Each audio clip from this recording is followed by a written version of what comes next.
moments, milestones,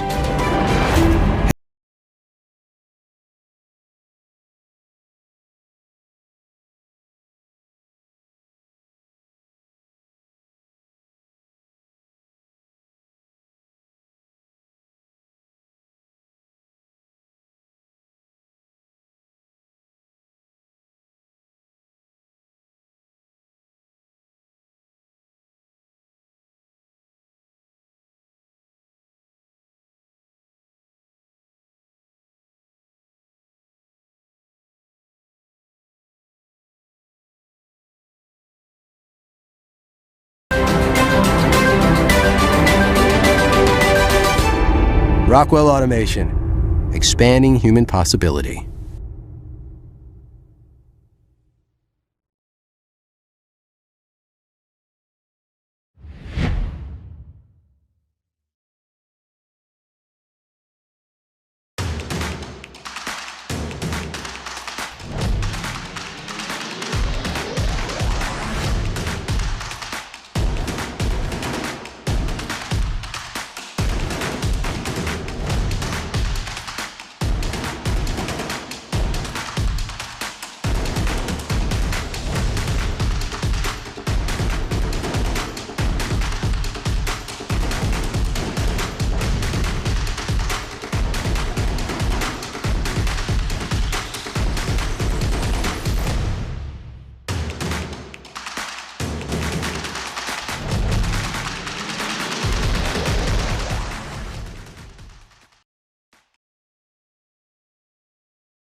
Rockwell Automation, expanding human possibility.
Rockwell Automation, expanding human possibility.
Rockwell Automation, expanding human possibility.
Rockwell Automation. Expanding human possibility.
CNBC TV 18 and Moneycontrol present an engaging industry dialogue series, Manufacturing Powering the Economic Recovery, in collaboration with Rockwell Automation. The question that we're trying to answer is, how do you reconfigure your supply chain for the new world? What are the possible strategies for supply chain management and warehouse automation to bring in efficiency, better productivity, resilience, and agility to one's business model? Getting in insights from industry thought leaders in conversation with Nankumar Kulkarni, the Director of Integrated Supply Chain at Mondelez India, and Mr. Dilip Sawhney, the MD of Rockwell Automation. Gentlemen, it's a pleasure having you here with us. Mr. Kulkarni, if I may start the discussion with you, COVID has highlighted the fault lines across various industries, and in particular, I want to talk about supply chain, and you're managing one at a highly integrated, large global enterprise. Can you talk about the challenges that you face in the supply chain in COVID? Absolutely, it's a pleasure talking to everyone. See, the supply chain disruption as such is not a new phenomenon. But if we look at the pandemic, especially for last year, the sheer scale and duration for which it created a disruption is very unique. And hence it's called as one of the rarest of rare, a black swan event. So there was no written playbook to perfectly plan for the thing. So it was more like learning on the fly. And hence it really tested the overall agility, resilience, resourcefulness of all the supply chains to the fullest extent. Now, we try to do multiple things so that we get back the overall supply chain of a scale organization back on track. Obviously, focusing on few fundamental things and leveraging the technology to the best possible extent. Let me start talking about the safety first. Means we are in a pandemic, and hence the first primary focus has to be on safety. So we did a several industry leading practices, be it on the physical distancing, be it on sanitation, be it on the core safety. But what we tried to do differently is leverage digital in this process.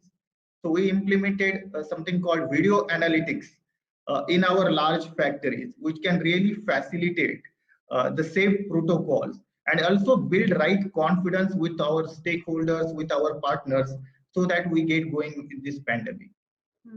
We'll get chatting more about these immersive technologies like AR, VR. But Dilip, if you could just come in, you are a digital partner to companies across the spectrum. If you could start off by sharing your key lessons and the learnings that you had. This, and I'll give you just a couple of examples, which are also a key learnings. First and foremost was, the last decade or so, we've actually, we've implemented a common instance of ERP coupled with an MES, which happens to be our own technology across all of our global operations. So our supply chain visibility enabled us to very quickly adapt, what you can say as our manufacturing, all the competing pulls and pressures and priorities. It actually gave us the agility to shift the inventory where needed, alter your manufacturing schedules on the fly, just because it was all connected to the enterprise. I could give some examples later as time permits of what we learned through, specific industries that we supported, such as life sciences. But, on the second part, having witnessed a number of our customers, who had also invested significantly in automation, and new technologies in manufacturing and supply chain, I will submit to you that, those who had done that and done that well, they were able to outperform their peers, hands down, undoubtedly, right? There were pharma companies I'm talking about here in India who were able to repurpose their existing manufacturing. When we talk about any digital transformation, we always think of it from a point of view of return on investment. How do you approach it? And what are the tangible and intangible benefits that you have seen? Absolutely, it's a very great perspective Dilip has shared, and we have seen, particularly during pandemic, that how technology can really provide a very differentiated kind of unlock and become a part of your competitive advantage. Now, if you are in a constraint where your people are not able to travel to the factory, but you need to perform because there is a demand for the products, you need to guide, mentor the limited resources which are available on the shop floor. How exactly you can do that? You can bring the factory to you on a digital platform and guide, mentor, troubleshoot people and get best out of it.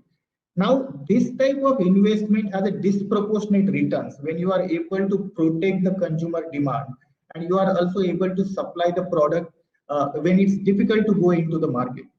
Similarly, when we talk about the distribution, means India is a vast country, and there is a complex distribution which is required for any FMCG or CPG market. Now, if you have a visible distribution footprint where you know exactly how your truck is traveling, if there are any constraints which your transportation is facing, and if you are able to course correct it online, rather than truck getting stranded in a way, you are able to divert them and protect your demand as well as protect your product. This is what is being called as a visible transportation system. So it helps to protect a lot of wastage which otherwise can happen into the system. And then there are a lot of stuff which happens in project management and new product development. So every digital investment which needs to be done has to be a part of long-term digital strategy. And there are various governance factors, be it return on investment, be it kind of unlock which it can provide to the business. Can it really simplify the constraints which are coming on the way? So all this put together really helps to take the right decision when it comes to driving the overall long-term digital strategy. When we talk about the long-term digital strategy and we think of the factory of the future, immediately what comes to your mind is a lights-out factory, absolutely data-driven, completely automated. But Mr. Sahni, that's probably more fantasy than reality. I guess humans and machines will have to collaborate and coexist even in the future. If you could just, talk about the human-machine collaboration and how it can, how we can leverage it using the automation techniques. So Rima, I'll tell you this, the one place I'll differ or disagree with you, it's no longer, fantasy at all. As a matter of fact, we are building out one of our own factories. But, what is really making that happen and enabling that is this human and machine working in tandem, right? And this whole idea is so powerful, right? And winners, in the future are going to be those who are able to blend and leverage the human ingenuity with the power of machines, right? Both hardware and software to maximize value creation, right? And what we've seen is increasingly technology has been able to really bring about this blend or merging of physical and virtual worlds, right? So you asked me for some examples. There are several that come to the mind, right? Basic block and tackle is leveraging automation always to free up humans from repetitive stress inducing tasks. It's a common practice. We've been doing that for a number of years, right? uh, Deploying automation to actually draw or pull human attention, where the process is tending to go a little bit out of spec, right? This is a very common practice. So, the human attention is drawn when it is needed, and rest of the time the plant works in what you could call as an autopilot mode, right? But then there are other use cases which are much more, shall we say, inspiring. Simple ones like decision support, right? You use software models, to predict and advise the operators, but then you leave it to the human, with a range of choices, like if then whens, right? So that the operator or the human can make the best available decision, but enabled by the machines and the models that are working in the background. Another more contemporary example that's been discussed, quite a lot, lately is, bringing the whole notion of digital twins, into the industrial scenario, right? They allow you to blend design and engineering data for plant and equipment with real time, runtime data that is streaming in from the factories, and you get these two data sets which are completely disparate, but it allows you to simulate scenarios and eventually end up picking up the best course of action in the real world, right, with real assets. Now, but having done this, you're much more confident, right, because you've tried out, what might work in option one versus option two, what doesn't make sense, right? And these things are being increasingly tried out, in applications. Also, we're working with people in a very different end of the spectrum, such as life sciences, pharmaceuticals, where people are creating digital twins for bioreactors, for example, right? There are things like virtual commissioning of high value equipments, which may be in transit on high seals, but you could literally be commissioning the equipment through its digital twin, right? So that when the equipment actually reaches the plant, right, you are actually having no trouble in turning it on, because all of the trials are already done, right? So a lot of this innovation is happening, and it's actually quite exciting and inspiring. But I want both of you to give me some real live examples on the applications and the benefits it's yielded. AI, ML, big data, some real examples. Mr. Kulkarni, if you want to share your insights on this. During the pandemic, every organization is trying to get best out of this post-pandemic opportunities, and hence there will be a lot of, say, complexity which will happen in the supply chain. So the variables which you were handling earlier and variables which you handle during or post-pandemic will dramatically shift. And that's where, particularly for an industry which are in impulse category or which has a large portfolio of the stock keeping units, the statistical demand forecasting using artificial and machine learning can be extremely useful. We are trying to leverage it so that we can serve the evolving consumer demand very rapidly. Dilip again spoke on an interesting point on augmented reality and virtual reality. Imagine a situation that we are in a pandemic. Local people traveling to the factories, that itself is a challenge. And during that time, one has an ambition to commission one of the large mega production line. Equipments are coming from multiple countries. Resources are scattered not just in India, but abroad also. And that's where this augmented reality, virtual reality really helped us to convert all the constraints into the opportunity, to build the right capability and get going with a huge capacity expansion plan in the midst of pandemic. Mr. Sani, you briefly touched upon how, for a pharmaceutical company, the turnaround time which is brought down to 10 days when it came to remdesivir, etc. Could you share some interesting examples? First of all, the insights that Nandakumar shared were, so inspiring, right? I'll give you a simple example, simple, but at the same time, very, very powerful, right? And it's an implementation, it's a use case around machine learning, right? And we call it, broadly speaking, as soft sensorization. What it means basically is, you're able to literally have sensors which are essentially the power of software.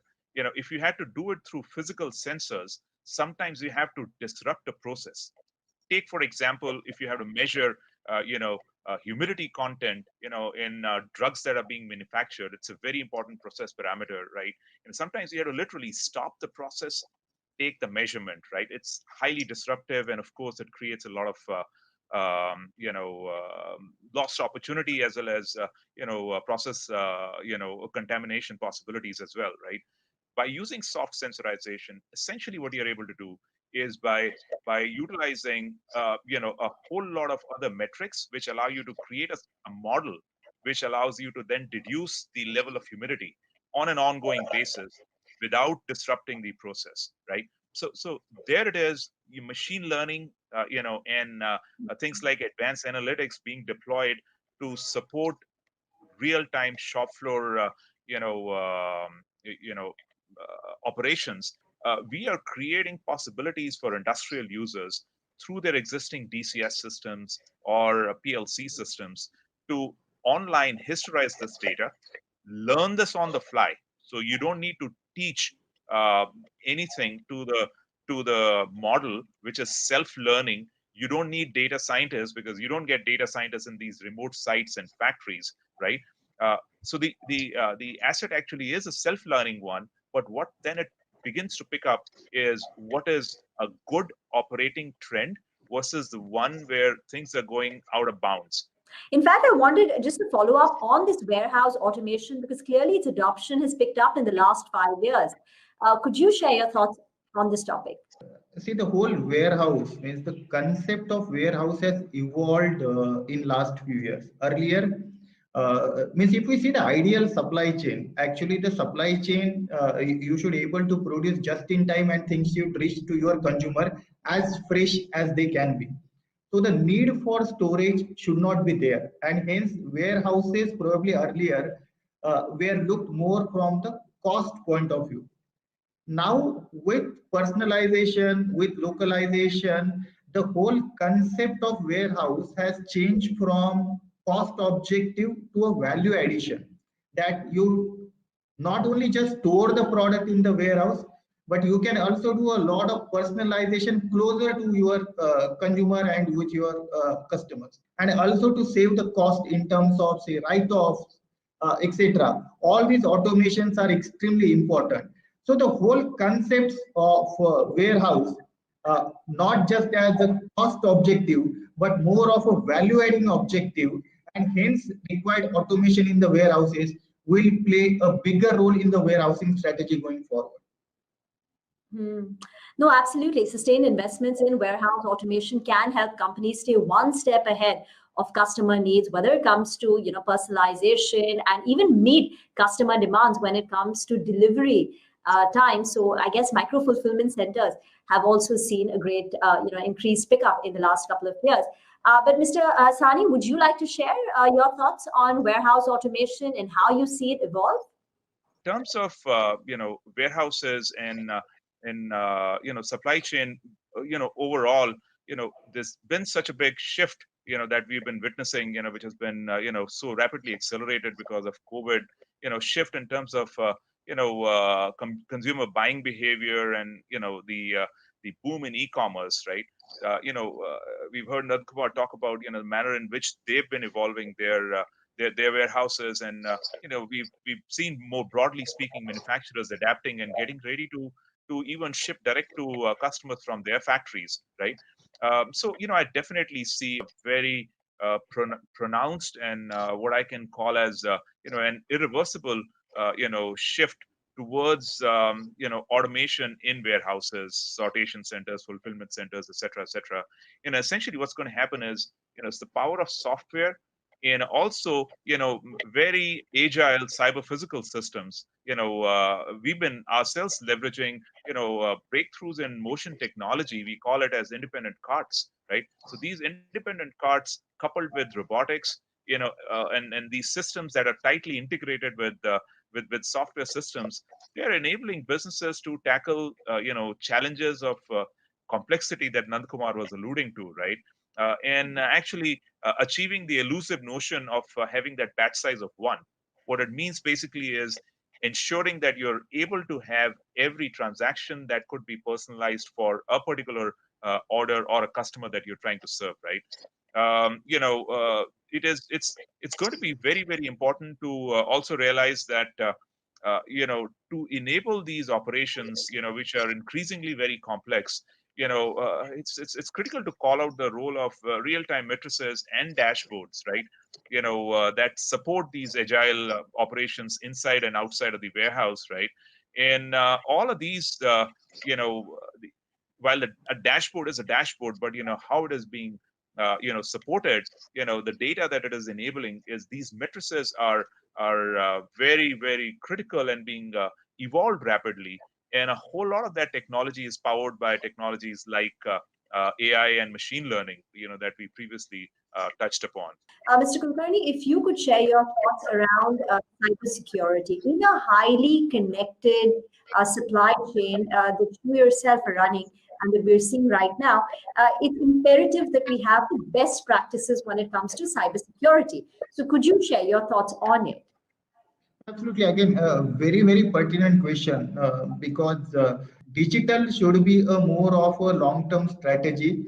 It should be embedded into the overall business plan or your business algorithm, and not just a sort of because the solution is available or somebody else has sort of replicated it, and hence you are trying to retrofit into your organization. Because every digital comes with certain challenges, like when you are doing say platform integrations, when you are trying to share certain data, and now data has become a new currency for the entire world. There needs to be some kind of a filter. There needs to be some kind of say critical controls which needs to be put in place. It's very important that you create a right digital ecosystem. A lot of study has happened on this, and typically what has been proven that only 1/3 of success comes from the digital solutions. 2/3 of the success needs to come from the overall digital ecosystem, which is around your organization, around your culture, which is around the right governance, right filters you are putting in place. So unless this right balance is there, you may not get the right benefit out of this digital strategy. So a very holistic approach to digital transformation. Mr. Sani, your thoughts? I would say that cybersecurity is absolutely vital because one unfortunate incidence of a breach would tend to move the decision makers and business leaders to their false notion of security, of not being connected and not driving these digital programs, and that'll not be good. So I tend to believe that the pace at which you're able to carry out digital transformation programs is directly proportional to the cybersecurity programs that you got in your organization, right? And it's so vital, it's so important, and I would only encourage everyone to keep it front and center in terms of their digital transformation programs. So just as we wrap this very, very interesting discussion due to paucity of time, I wanted to get both your thoughts in on the future landscape of the supply chain as well as the logistics sector. So, Mr. Sani, while Mondelez has always been ahead of the curve when it comes to adoption and the sophistication in your digital techniques, and you have covered a lot of ground, I want you to talk about what would be the next investment steps, for you when it comes to your digital transformation, the long-term journey, and how different will your supply chain be in a pre- and post-COVID world? As businesses begin to explore, newer commercial models like outcome-based revenue models. We've seen a variety of our customers, for Rockwell, across consumer-facing industries to heavy industries. Example that comes to the mind is one of our leading aluminum customers, that serves a large automaker, right? They have a contract, where they are the sole providers for aluminum, for trucks to a leading automotive manufacturer, right? Now, that is a very it's a performance oriented contract, right? And the way they are able to actually baseline and benchmark on the supplier as well as the customer is enabled by a tight MES integration, a manufacturing execution system, that actually provides common data platform, right? So you can see the role that digital is playing in terms of enabling newer commercial models that are being explored, which enable a lot of innovation, and hence the pace of business and overall economic growth. Would you like to share your final comments on this topic? So few fundamental things which will be very vital for a strong supply chain performance going ahead also is the visibility from your vendors to the manufacturing to the distributions and finally landing into the consumer. So visible supply chain is going to be a big competitive advantage. Second thing is on the agility. The rate at which the innovations are happening is increasing every day.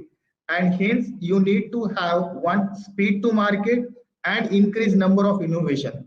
Third thing which we talked about is the digital. Now, how effectively you can get digital as an important unlock in your overall competitive strategy will be another element in terms of overall supply chain augmentation or making the supply chain future ready. That's the future of supply chain and the opportunities in a post-COVID world. Thank you, gentlemen, for this very, very enriching and educating conversation. Once again, it's a pleasure having to speak with you.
Hi, it's a privilege to welcome you all to our Experience Center.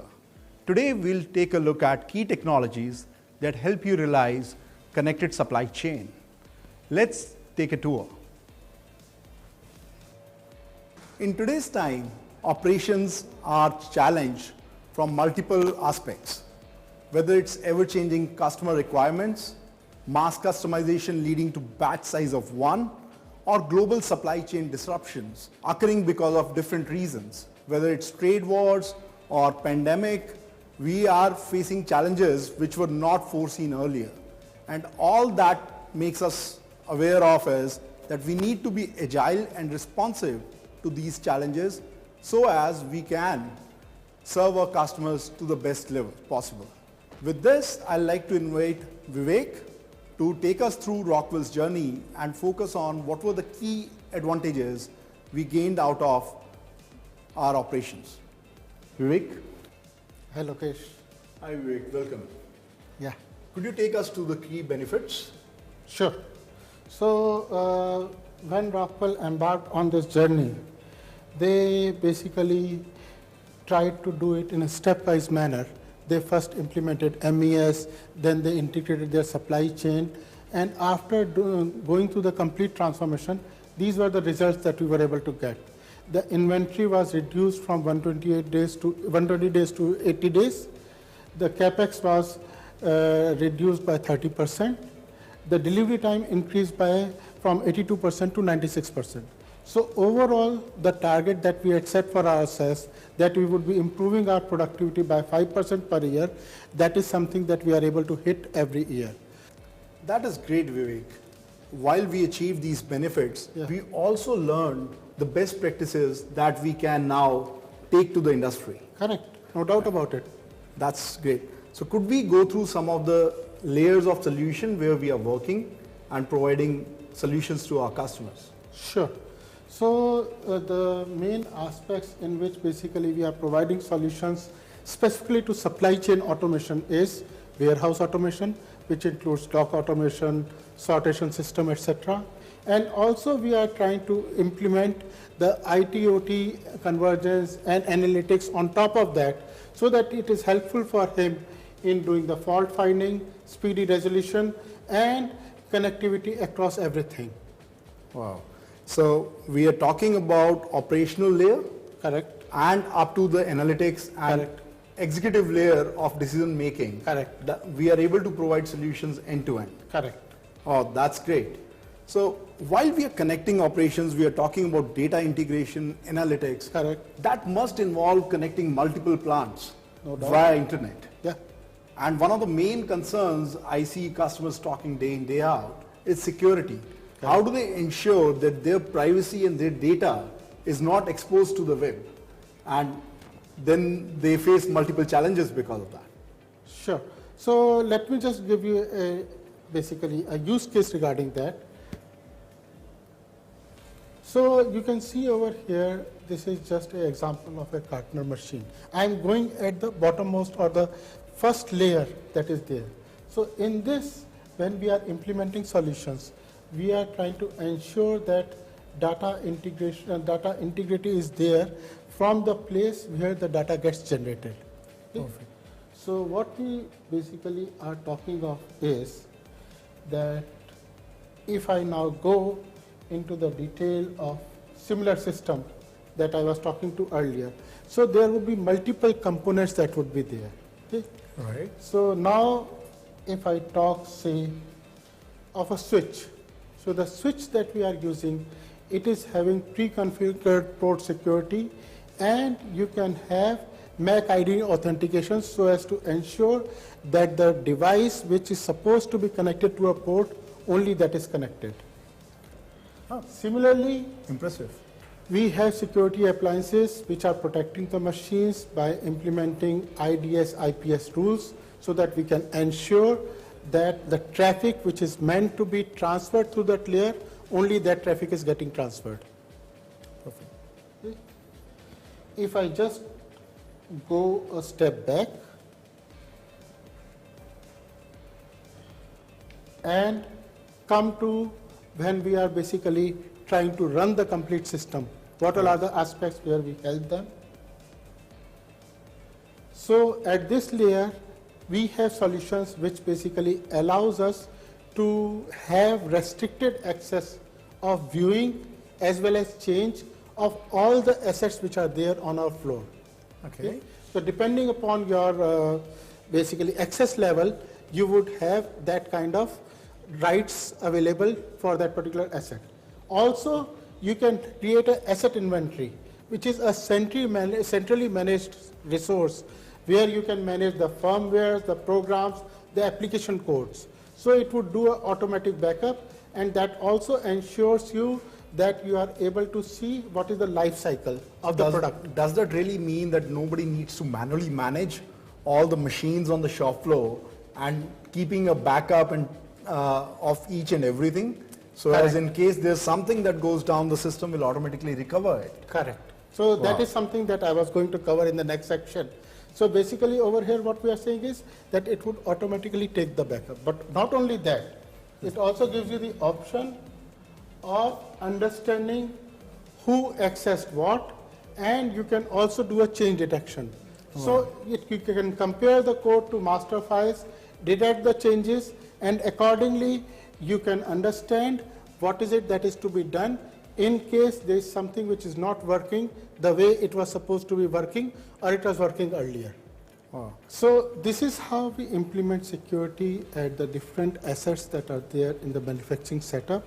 And this is not the only thing. This was the bottommost layer that I just showed you. But we are also implementing security at the OT layer and the IT layer. This looks great. Can I have a distributed solution to monitor my entire shop floor operations, connecting machines coming from different sources on a central console for maintenance and the plant engineering to view? Sure, like the example that is given over here. Here we have different machines that are there and they are connected together to the complete system like it is being shown here. And we are having view of different aspects that is relevant to the person who is viewing that content. And you would have more examples of that in the subsequent sections of our experience center. Perfect. Thanks, Vivek. Okay. Thanks, Lokesh. Thank you. Thanks. Let's continue our tour to next section, which is digital twin, and understand how we can utilize softwares to design, simulate, and commission systems more effectively.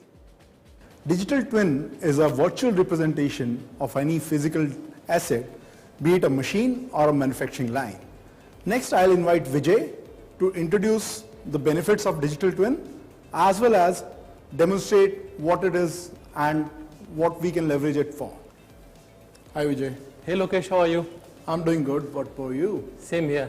So you have already explained the concept of digital twin. It's basically the virtual representation. So there are myriad benefits that we get with this, the concept, I would call it, because it's the new generation concept. First, when you create a prototype, in a digital twin model, you have a capability that you can conduct a simulation and you can check the throughput of that machine, and you can see the parameters which may need to be tweaked out so that you can get the best performance out of that. So it can also be used for the operator training. Now you just assume that if you're conducting an operator training on a physical machine, there are chances that there can be some mechanical damages, there can be personal injuries, but on a virtual model, the operator will get well trained on the system, and even if he commits some mistakes, still there is no issue that he will have any injury or any physical damage on the mechanical side. So this will really help in reducing the skills gap when experienced people are moving out. Of course, yes. You can also do remote commissioning, and you can also save the overall project time. So this can also be used as a the sales tool, where you can take a virtual model and go to the customers and represent the capabilities of your machine without taking a physical, actual physical machine to the customer. With the theme on the the connected supply chain, let us go to a demonstration. So where we have actually a virtual twin created.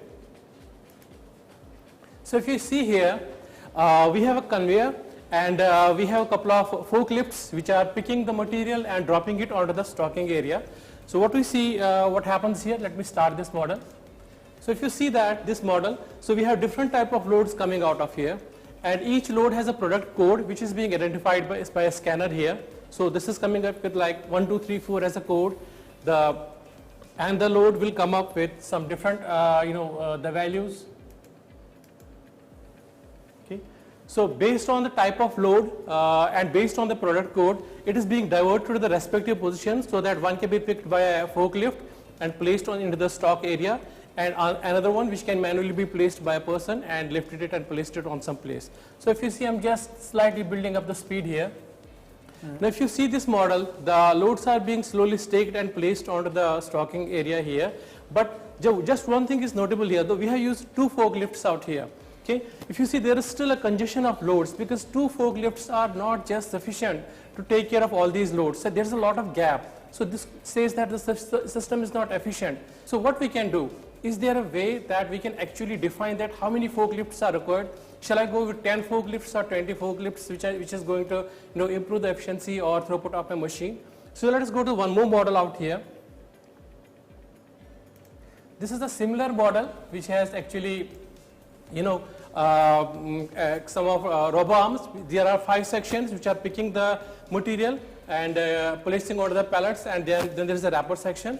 And finally, the forklifts are being used to pick up these materials and drop it into the loading area. So let me start this. So you can see that we create stakes here, pallet stakes here, and we are moving these loads back to the stocking area. But again, what we do here is that we have been talking about the simulation. So let me do one thing. Let me run the simulator so that we exactly know that how many forklifts are required. So as an assumption, I'm taking that let there be 5 forklifts so that I can get my job done with high throughput. So I'm conducting a throughput analysis here. I'll give a run command.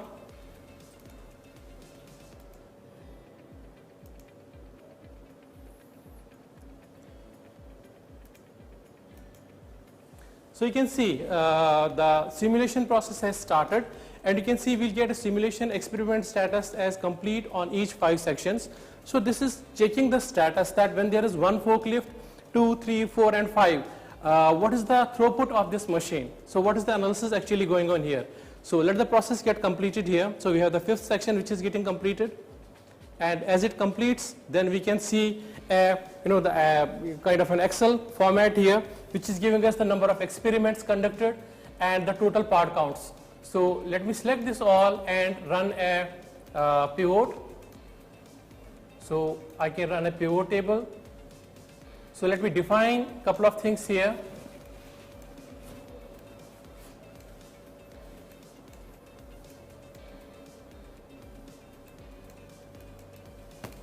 Okay, so you can see this is what we have done. So I can select these 2 parts here, right, and I can place it because I want to create a tabular format of this. So going back to the insert, I'm introducing a 2D column, graphical representation. Now if you see at this graph, what we understand from this simulation analysis, that I have 5 forklifts that I have used, but if you see that after the 3 forklifts, the performance is not getting higher, it is degrading rather. Right. So I'm getting the best maximum performance for this throughput analysis when I have 3 forklifts. Right. And if I put 4 and 5th, the performance is here getting down. Okay. So this analysis tells us in a virtual model that if I have 3 forklifts, I get a best performance out of this system. So this is what you can do using a simulation and throughput analysis using a virtual model. That's great. So it's like, given the random nature in supply chains, specifically if I take example of e-commerce, you have different combination of stock items to be shipped to n number of variable destinations. That is something that could be modeled here as well. So what's next in the store? It's really getting exciting. So let me show something amazing to you. Let me take you to a virtual tour or a virtual reality tour where we'll get into a warehouse and see a lot of things happening. So let me put this gadget here on my head. Give me a minute. So I'll have to come to a location. So I'm just starting this demonstration. So you can see that we have created this, the whole warehouse arrangement system in digital twin.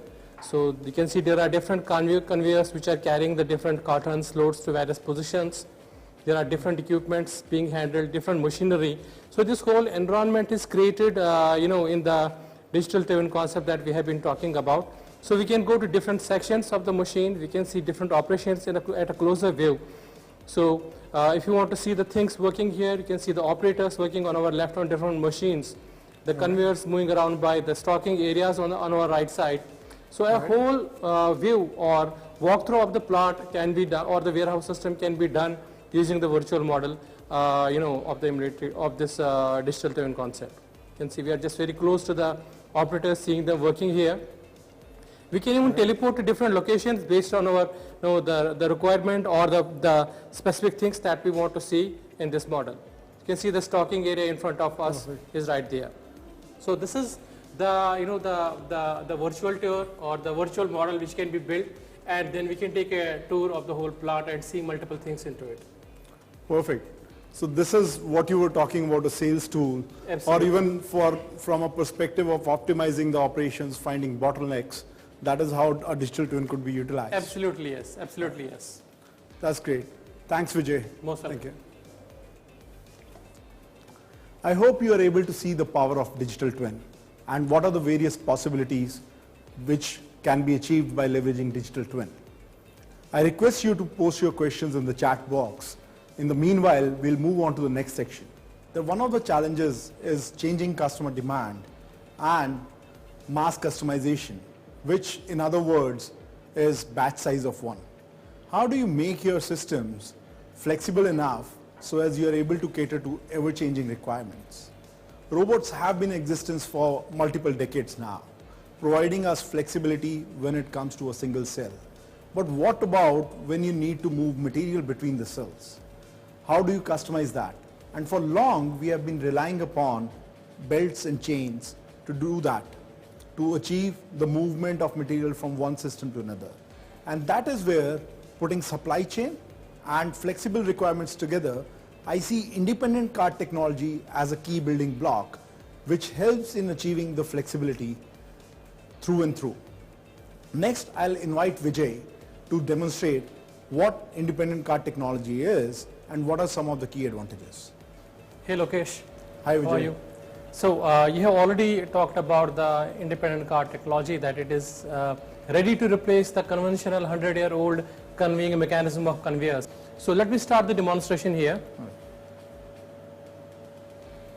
So after some countdown, the system will start. So now good thing about this is that this system, independent cart technology, is capable to carry a weight right from a few kgs to it can go more than 5,000 kgs. Wow. And you can actually, based on your requirement, you can make the size bigger, you can make multiple paths, you can make multiple diversions. So based on your industry needs or requirements, you can size the system based on your requirement. Perfect. So that's one of a big advantage. Yeah. So when you say multiple paths, can I use them to prioritize one product over the another, which I'm processing? Absolutely yes. Absolutely yes. I'm thinking like prioritizing a particular order because of customer expedite request or something like that, and over the other line mechanisms, which in today's conventional systems, you'll practically have to go manually pick that order and bump it up the queue. Right. So that can be done wonderfully. So the beauty of this independent cart technology lies here, that each of the vehicle that you see moving on this, the rail, it has a unique ID, and this whole system is being controlled by a controller which has a logic written inside it. So based on the logic commands, these vehicles will move to the respective parts those have been commanded. So now based on your batch, based on your machine size, based on the parts that you want to deliver, you can guide the machine to run the way you want. And besides that, it has an anti-collision property also, so that the two vehicles do not collide with each other. Ensure that they keep a minimum distance, so that even based on the speed at which they are running, they can grow from 2 to 5 meters per second speed based on the design that has been done. And with that speed, they ensure that the collision between the two devices or vehicles is not happening. So with that, there is a safety function also that we have incorporated here. So if somebody puts a hand here, the machine will come to a standstill. You can see we have an emergency, the safety breach alarm issued here. Right. Which means when the machine was running, somebody has put a hand here. Now you know that the sensing technology has made a revolution nowadays. Now using the smart sensors, which has real-time data capability, can help bring the machines faster to the market and ensure much greater safety on the machines. So we are also using smart sensors here, which has real-time data capability here. So let me take you to safety as in you're using a third-party safety products, or it is Rockwell automation which is providing? It's all Rockwell automation here that you see. So it's a light curtain protection here, and we have some other mechanisms of the safety here that have been used, right from the emergency push buttons, right from the light curtains that ensure that external breach does not happen, and if it happens, the machine will come to a stand. Stop. That's great. So let me show you the smart sensor capability here. So if you see here, we have a couple of sensors which are capable to share the data here. What I can do is I can locate the sensor. So if I hit this trigger button, you can see that that particular sensor is blinking, which is, so you think of a machine which has hundreds of sensors located out. So if you want to identify the one, how you can do that? So with this trigger capability, you will hit it and that will start glowing and you will come to know. That will help you identify the faulty sensors pretty quickly. Absolutely, as well as absolutely. kind of linking it back to where the system is for that particular sensor. Absolutely, absolutely. And for even the 100 of the sensors, those are located there on the machines. You don't go and need to physically configure or parameter them. So what if dust falls on a particular sensor? How do I get to know that? Yeah, that's and wonderful. Is there a mechanism out there? So wonderful. If you see that this particular sensor has a measured value here, so if there's a dust accumulation on this sensor, there will be a change in the measured value of this sensor, and it will tell me that there's an accumulation of dust on it, and I'll get an alert or alarm that this particular sensor is heavily dusted and we need to take some preventive activity onto it. Thanks, Vijay. Most welcome. Let's continue the tour to the next section.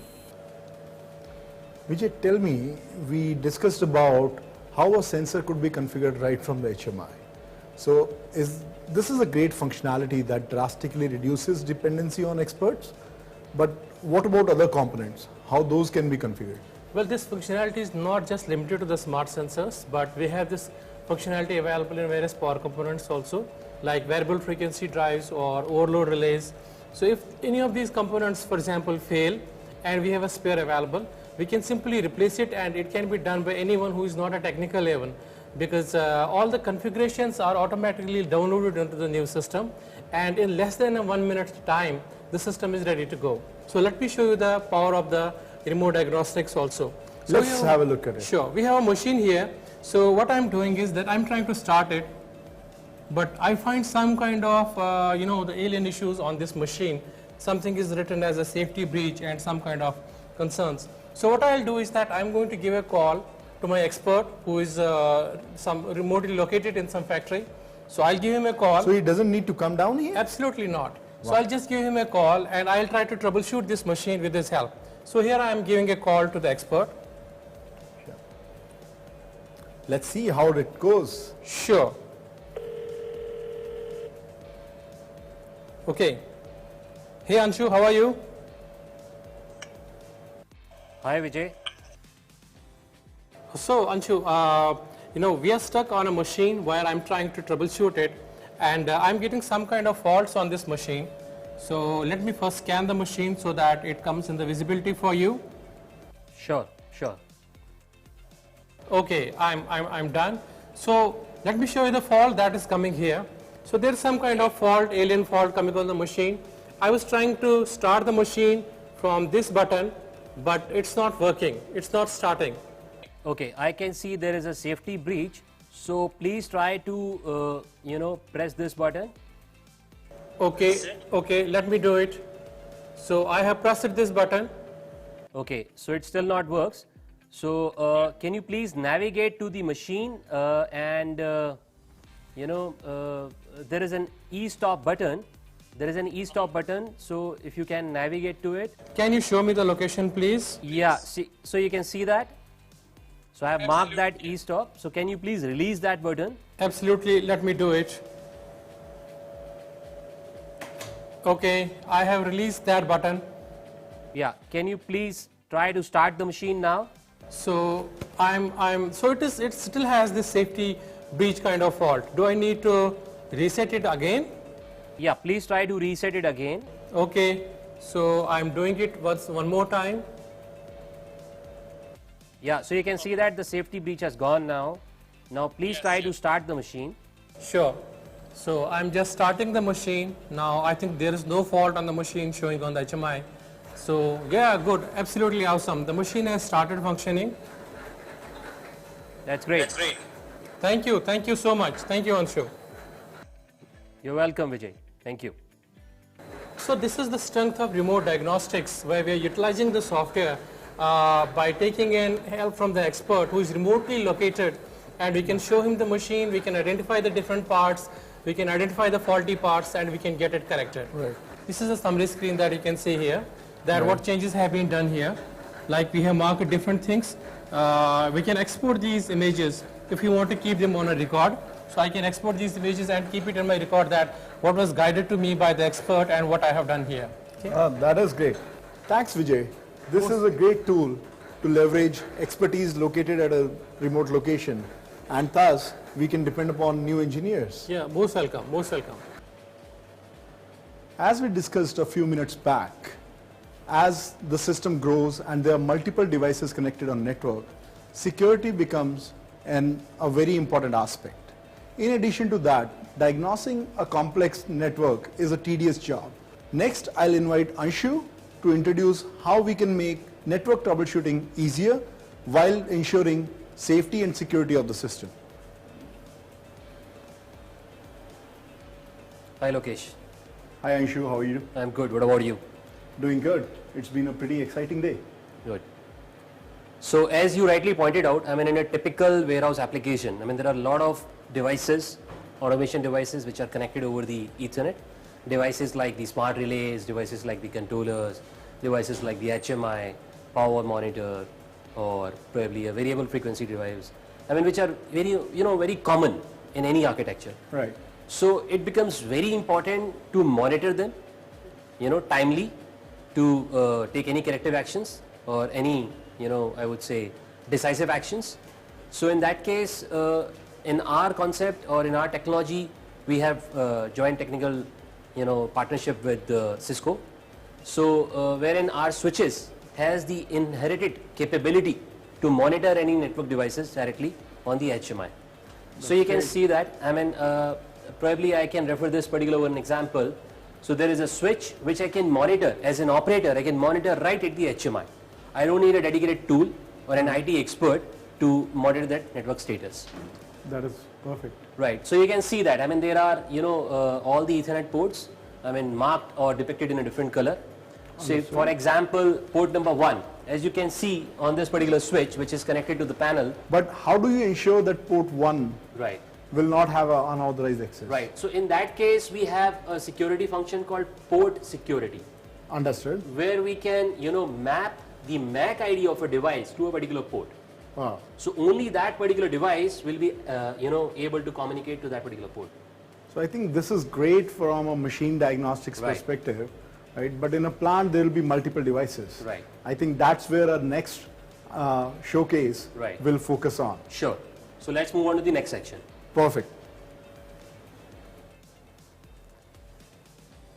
So as we discussed in the previous section, I mean, we also have a technology wherein you can directly monitor all the hardware connected to your system within single dashboard. So all the health related information can be displayed directly without using any dedicated software. You can just use a web browser to monitor the health related information of all the hardware. This sounds great, but how does it work? Yeah, so let me quickly try to demonstrate that. Perfect. So as you can see that, so for example, this particular device, we have so many, this is the appliance with a specific IP address, right, wherein we have 65 devices connected to the system. So you can see that, I mean, the devices can be, it can be a controller, wherein you can monitor the health of all the, critical parameters of that particular controller, like free IO memory, free logic memory, CPU consumption. Just an example, not just a controller, it can also be a input-output module, or when I say input-output module, a communication module for a RIO adapter. Understood. And not just that, it can also have other devices like an Ethernet switch. You can also monitor the health related information of a switch, wherein you can quickly monitor the total bandwidth utilization. Not just that, you can also monitor the internal temperature of the switch. Wow. So you don't have to basically open a dedicated tool or a software with a laptop or a gadget. You just need a web browser and you need to have the access to that particular device. And similarly, you can also have the information for any analog input with a hard functionality. Right. So I mean, this particular device gives you one additional feature, which is it provides you quick analysis with the help of action decks. The beauty of this particular device is it's basically a plug and play device. Wow. So all you have to do is just configure an IP address of your network, plug into the network, and that's it. So it automatically detects all the devices on it, starts monitoring health from the word go. Right. It also has a small functionality wherein you can interact with the device. So when I say interact with the device, you can type in your questions, right? Some quick questions, like for example, let me show you. Say if you want to ask this particular device how many devices needs maintenance. So 27 devices out of 65 needs maintenance. Straight away. Straight away. And then it can point down to which all devices? Exactly. So then you can quickly jump to the action deck and list down all the devices from the action This deck. looks like a dream of a maintenance guy come true. Right, right. That's cool. That's cool. So now let me try to demonstrate another technology, which is our thin client technology, wherein you can have, a typical command center or a control room view within a big monitor or a video wall. As you can see that in our case it is a video wall. It can also be a big size monitor. Perfect. Wherein you can have multiple applications being presented within one screen. So what happens if the machine HMI goes down? Can you operate it from here? Right. So another good point. So within the same view, you can also have the machine HMI as well. Okay, okay. So I can I can operate the machine right from the control room itself. Perfect. So that will help in reducing the control downtime on the machine. Right, right. In case something goes wrong, in the meanwhile, while it's been fixed on the machine, right, you can really run the system from here. Exactly, exactly. Oh, that's cool. That's cool. So that was just a quick overview. How this technology can be utilized to increase the productivity and maintain ease of use. Thanks, Anshu. That was great chatting with you. And it's great insight into the products that we have. Thank you. And I hope our customers reap benefits of the same. Sure. Thank you. It was a wonderful experience hosting you and demonstrating what we are passionate about, expanding human possibilities. Please scan the QR code to book a customized tour. We look forward to partnering with you.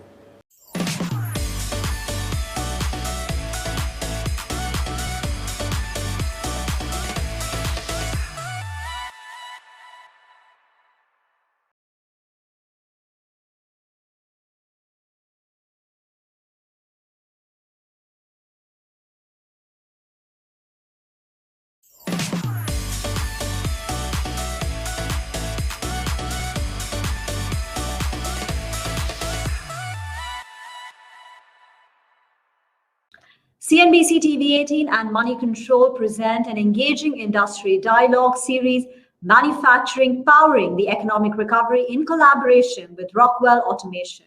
The future of supply chain automation. We do a deep dive into the various supply chain disruptions faced by companies last year, the opportunities that it has opened up, and the strategies the company used to deal with the unexpected changes and what the future has in store.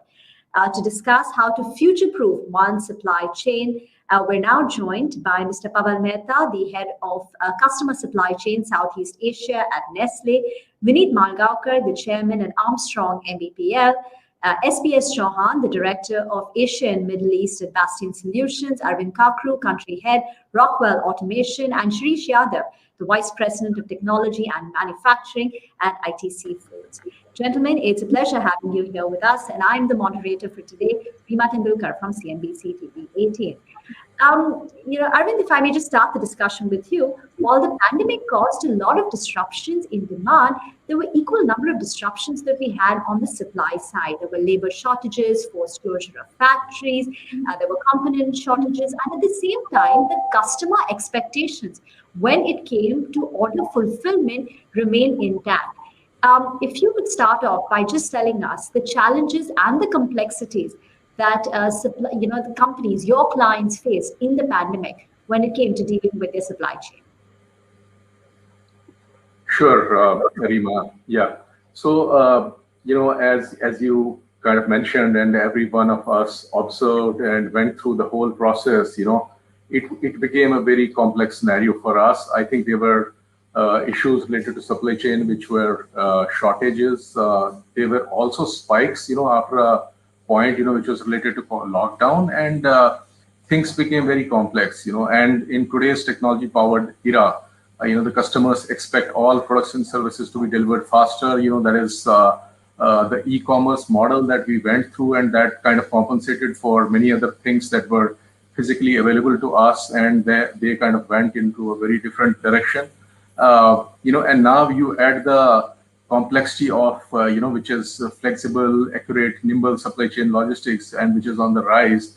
And as consumer and client bases continue to grow at rapid rates, supply chains need to adapt to a larger, more complex methods of information and product transformation. That is where I think we need to look at more productive solutions, which are more wired in digitally, leverage some of the latest technologies, and ultimately get the best consumer experience at the same point of time, helping the manufacturers lower the operating costs and accuracies and so on and so forth. Fair enough. It did throw up a lot of opportunities to bring in efficiency, improve productivity, and generally build in a more resilient and agile, supply chain. But Pawan, if you could just give us a few examples of the kind of constraints you faced at your company.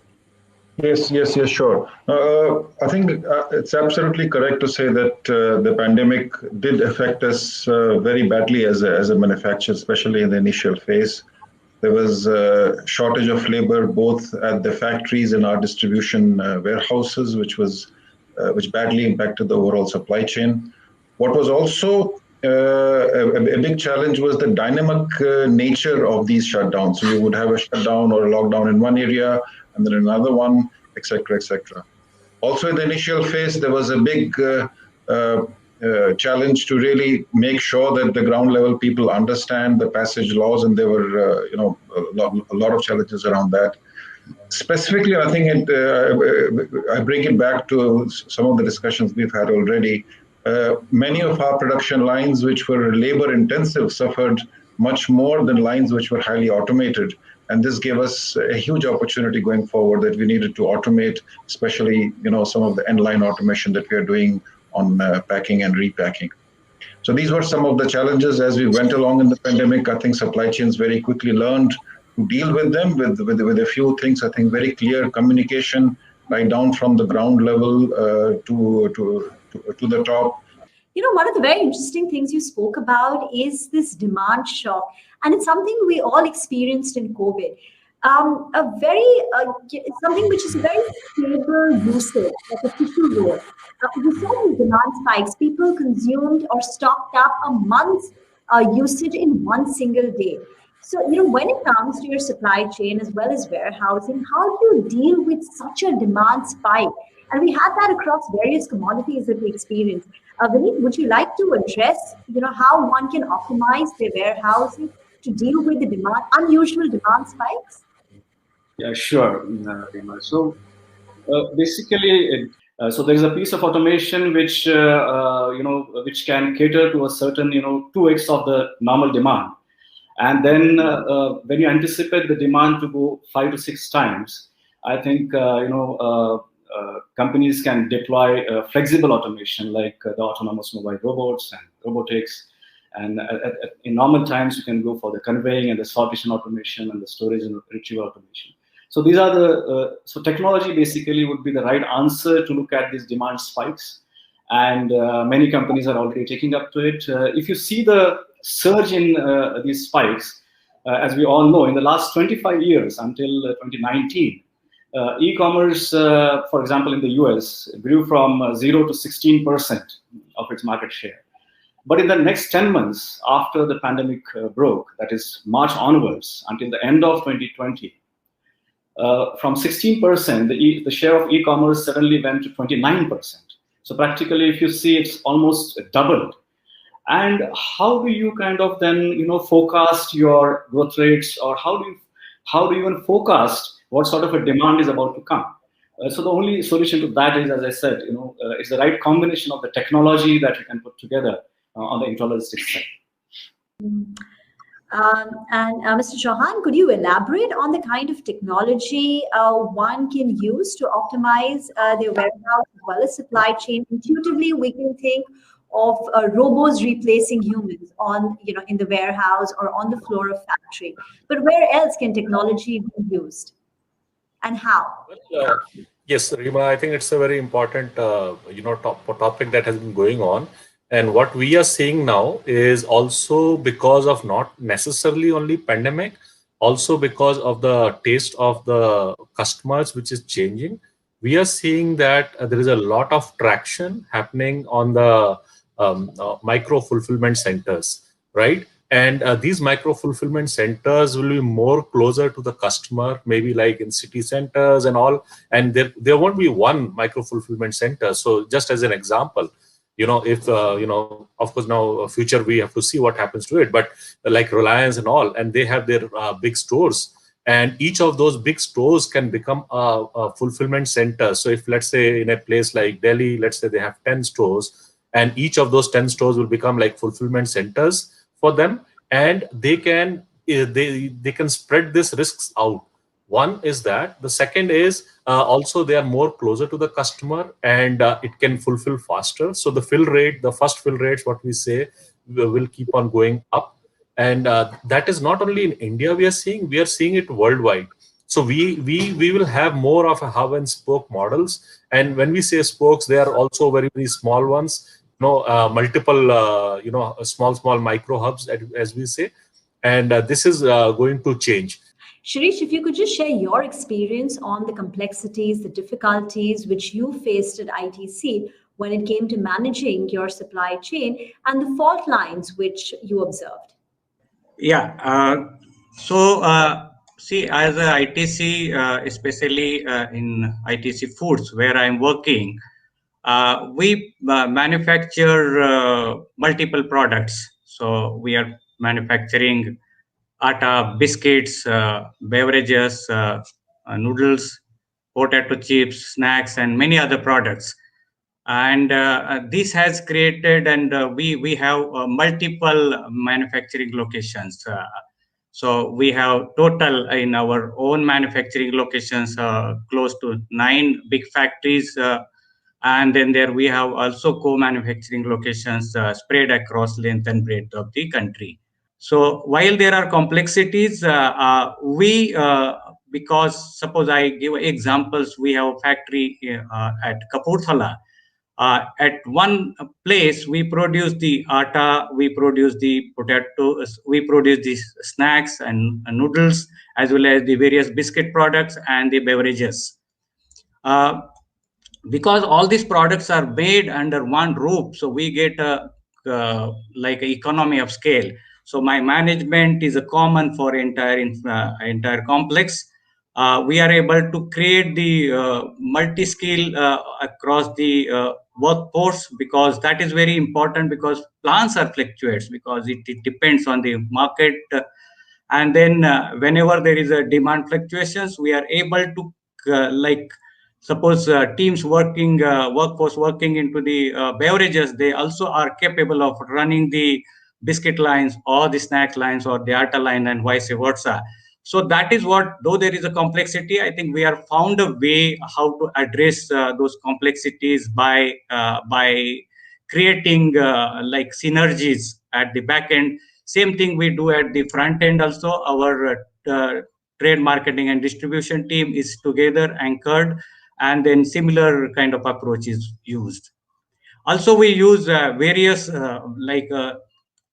new technologies and digitization for aiding this entire operation, starting from the sourcing, manufacturing, logistics, as well as the front-end distribution.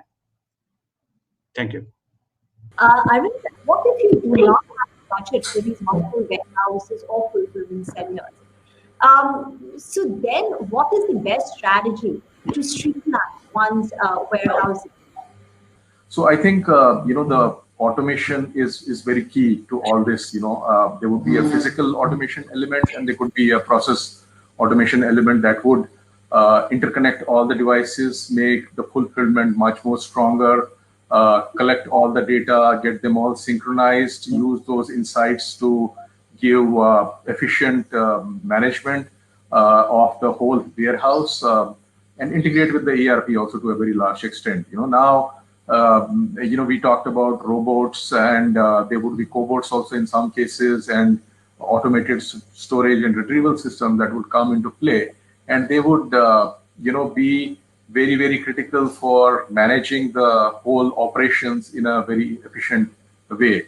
Now, there could be AMR technologies also deployed, which is more on streamlining picking and packing process in particular. But also there'll be more complex methods, to kind of use some of the other technologies, that could be deployed. I think these are some of the trends that will be dominant going forward. and they'll be really not kind of nice to do, but must do for most of the people in this industry. So clearly, Shirish, we've seen a rise in the adoption of technology when it comes to the warehouse. So at ITC, could you, share the tangible benefits that you have observed on account of the use of artificial intelligence as well as machine learning? Yeah. So, we we have established our own factories and big factories. Just now I was talking about it. So we call these factories are the ICMLs. It is integrated consumer goods manufacturing and logistics facilities. Various technologies we use there. So we are using the WMS warehouse management system, WCS warehouse control systems. We use currently all these systems are working by using the artificial intelligence as well as machine learning tools. Currently, we are still at initial stages of that. Subsequently, we would like to go for the closed loop systems, and so that entire decision makings and other stuff also can happen through through these AI tools. Absolutely. We'll try and get more details on how AI, ML, and big data are transforming warehouses and supply chain. Before now, Vineet, I had another question. Does it happen that if one of your clients has an out-of-date infrastructure in their warehouse, and therefore the application of this new technology may not fit in with the existing infrastructure? So then how do businesses take advantage of this new digital technology without having to spend on expensive warehousing? So, Rima, first of all, I must say that fortunately or unfortunately, India wasn't at such an advanced stage of infrastructure development, especially on automation, and that there's a huge amount of obsolescence that's happening in the country. I think that in the last 7-8 years, we had started picking up technology on the warehousing side. And COVID has proved to be, it has definitely exposed various fault lines on the supply chain side and supply chain automation. But COVID has proven as an accelerator towards automation. So to your first question about the obsolescence, as I said, this is an opportunity for India to leapfrog because, as I said, the penetration of automation in the Indian intralogistics industry was not very huge. We had barely started picking it up. Automation has become a necessity, a compulsion for business continuity, because it is also proven now that, especially in the retail sector, the customer has become more finicky. Customer experience has heightened. So in the supply chain jargon, one calls it normally omni-channel experience that a customer gets. But this is all driven by the user experience, the customer experience. A year ago, the customer experience was driven by the likes of the customer. Post-COVID now, the customer experience is driven by the demands and the needs of the customer. And like my other colleague said, due to this COVID disruption, especially wherever you had human-intensive supply chain management systems, they took a big beating in terms of catering to the customer needs and customer demands during the COVID period.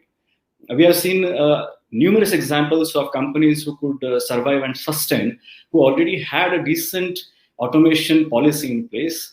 And I think that, so one was that post GST, a large amount of consolidation of warehouses have already started happening. Typical warehouse sizes have started growing to about, people have started planning warehouses to about 10 lakh square feet, 1 million square feet of a warehouse, as against 1 lakh square feet about 5 years ago. Now, the moment you start planning these large warehouses, and this trend started about 3 years ago, I must say, that we have started observing in the market. The moment you're looking at a 1 million footprint of a warehouse, the scale is such that automation becomes imperative there again due to the scale also. So it's both the scale that got augmented due to GST, and it's the compulsion of COVID for the business continuity that I think has made automation or accelerated automation further. So that's about it.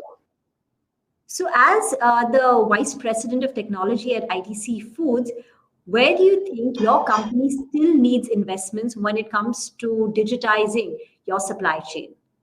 As I said, most of our lines are, it is a state of the art lines, largely automated, but we would like to take this to the next level. All our factories, I recollect our entire energy budget is almost like in our own factories more than 160-70 crores, and there is it is in the form of electrical as well as thermal energy.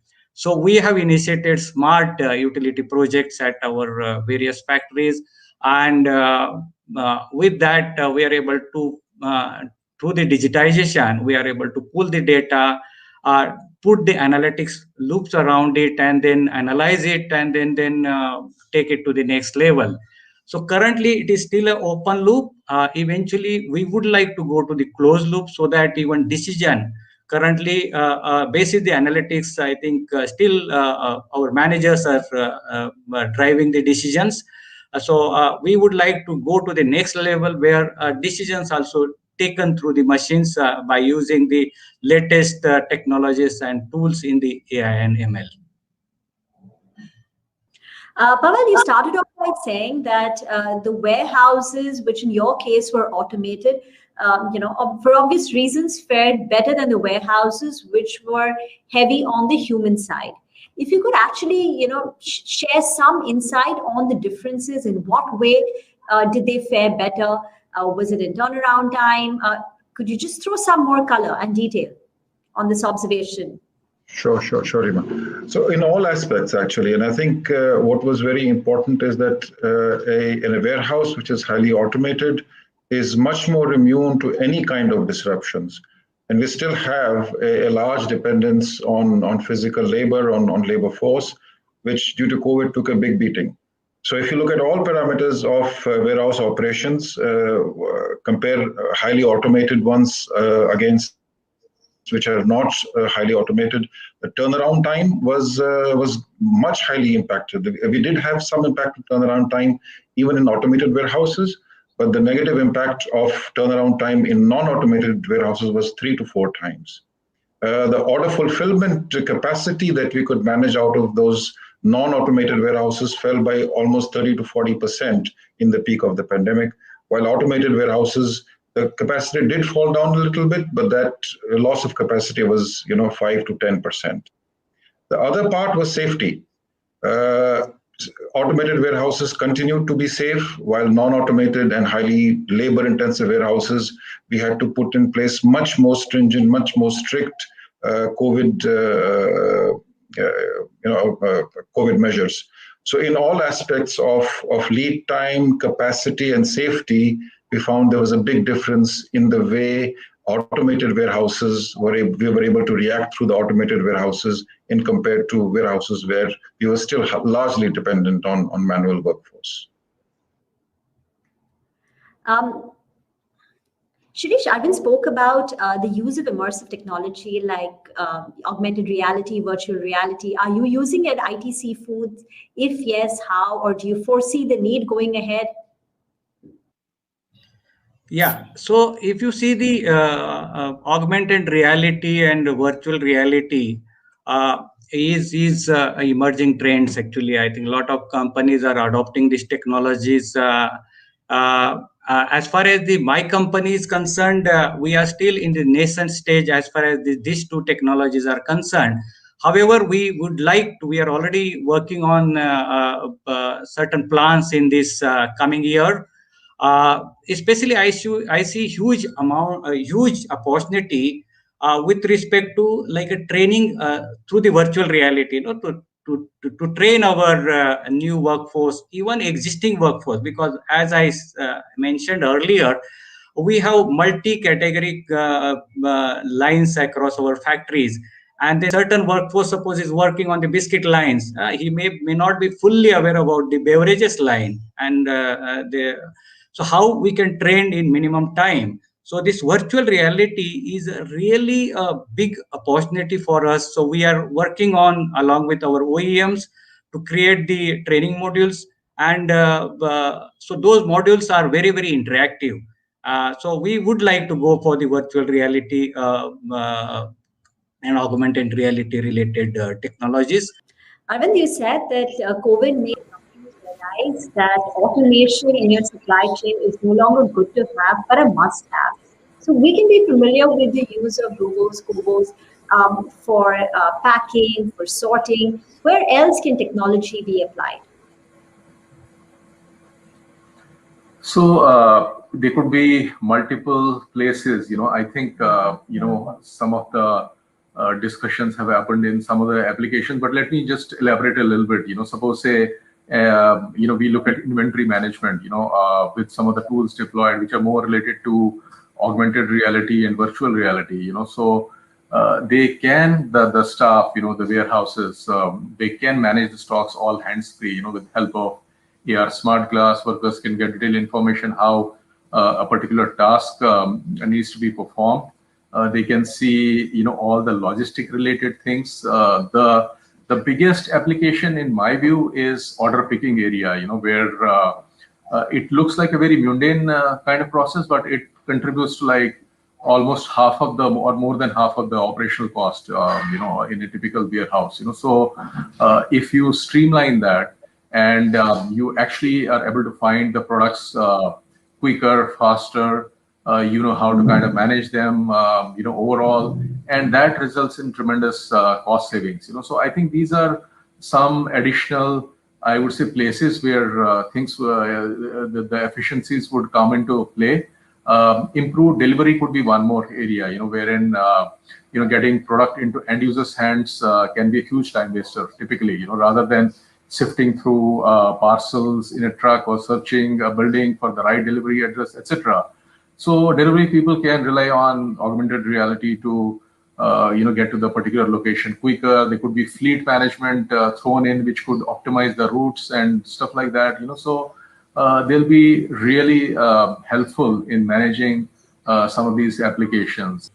So Mr. Chauhan, I wanted you to share your thoughts on the future of warehouses in India as well as in the world. What's next in terms of solution, in terms of applications? Sure. So I think India, Vineet was saying sometime back, maybe it was good or for bad, that India was little late on the automation bandwagon for the warehouses.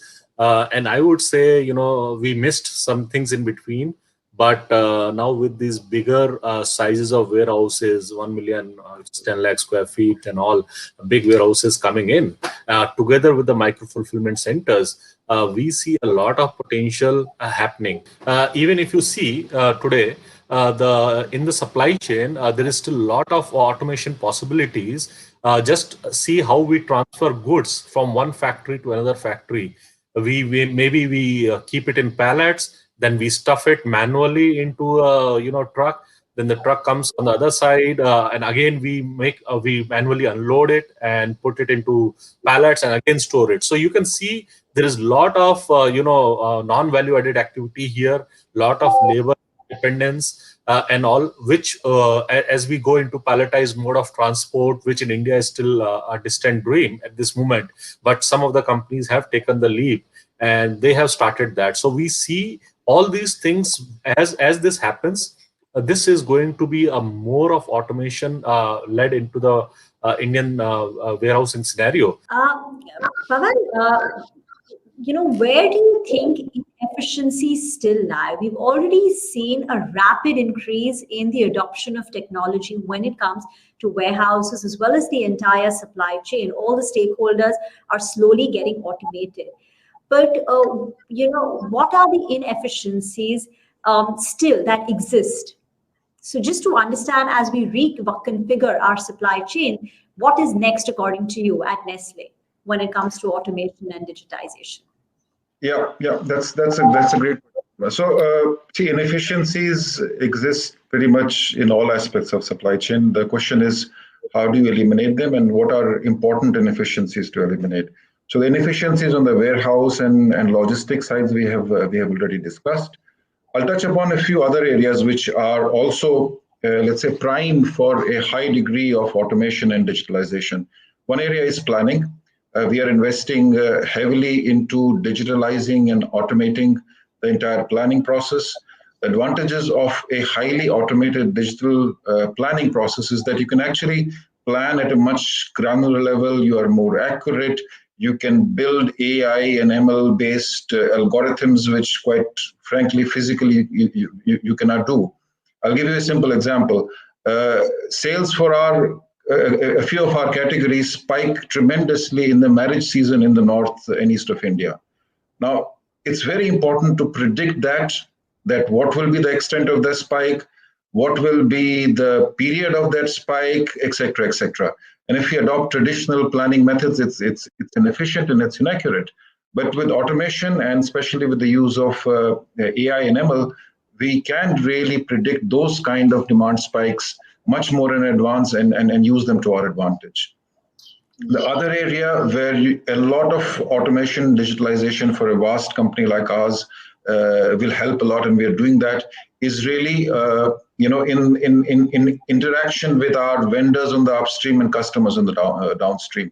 A lot of those interactions today are manual, phones, emails, etc. So we're investing heavily into vendor and customer portals, creating chatbots so that our vendors and customers can really get online information, can get at least a vast majority of their needs met through these digital platforms. As you try and reconfigure your supply chain for a post-pandemic world, what would be the top 3 things that you need to ensure? Yeah, so if I have to reconfigure my supply chain, so what has happened during the pandemic, I think everything got disrupted. How we manage at our factories, we created the various SOPs, okay, as far as the COVID protocols, precautions are concerned. We put a lot of focus on sanitation and other aspects. People want products which are no touch related products, and then they made at hygienic condition. So we are embarking on next level of our automation and digitization. Arvind, all this requires an investment. How should companies understand the return on investment? Okay, so I think we discuss elements that come into the play, and it's a choice between how people see their operations in a very specific way, right? And not one size fits all. People have to make choices according to their own specific processes and accordingly take the right decisions in terms of investment. So some of these technologies, which are especially related to robotics, etc., they're capital intensive, I would say, technologies, and people have to see the return of investment in terms of the longer time period, right? But there are short, I would say, time frame technologies available, which would give you a much better return of investment, which could be related to even small machine automation, which could be like interconnection between the various devices, and which could possibly help you get your not only the processes and the production very efficient, but also give you the safety, which is very critical for the manufacturing environment and also for the consumers, and also help you with the regulatory compliances, which are very critical in some cases. Then the investment is necessary. It doesn't really entail the just the productivity piece of it. It's also a matter of survival, because if you're not compliant, especially with respect to some consumer related goods, etc., which are consumables in that case, so there are much more business continuity issues that would come into play. So it would vary from situation to situation, and people have to see how best to leverage and what kind of adoption they need to have for their particular businesses, and deploy the use cases accordingly. Vineet, I wanted to talk about the use of data, big data, or digital technology in order to improve the planning, in order to further bring in efficiencies in one supply chain. What would be the best practices that you would recommend or that you see when it comes to improving the planning stage? Right. So Rima, before that, if you could allow me to just add in a little bit to Arvind on the ROI part. Before I address this question, should that be fine? Yes, absolutely. Please go ahead. Yeah. So according to me, ROI is something which is traditionally it used to be evaluated in terms of the headcount that you normally reduce or the labor that you normally reduce, which is not the case. It was never the case in India. It never. So by reducing manpower, you could never amortize your investment on automation in India. The real drivers of this ROI in India are, as I call them, the 5 VQS. So they stand for, the 5 V's are velocity, visibility, volume, variety, and value. So if these 5 V's have an influence on your operations, and these don't come in singles, then they normally come in multiples. There are 2, 3, 4. In case of e-commerce, if you see, all the 5 V's are at play simultaneously. So the more the number of these 5 V forces, act on your business, the more imperative your investment on automation becomes. Then on the quality part, there is something called as cost of poor quality. When you have a lot of manual operations, it is the most undervalued or underestimated cost that people factor in, the cost of poor quality. It was unnoticed. There's a cost of opportunity linked with it. And the S is, the safety. In COVID, safety as such, due to automation, you already have an inherent safety.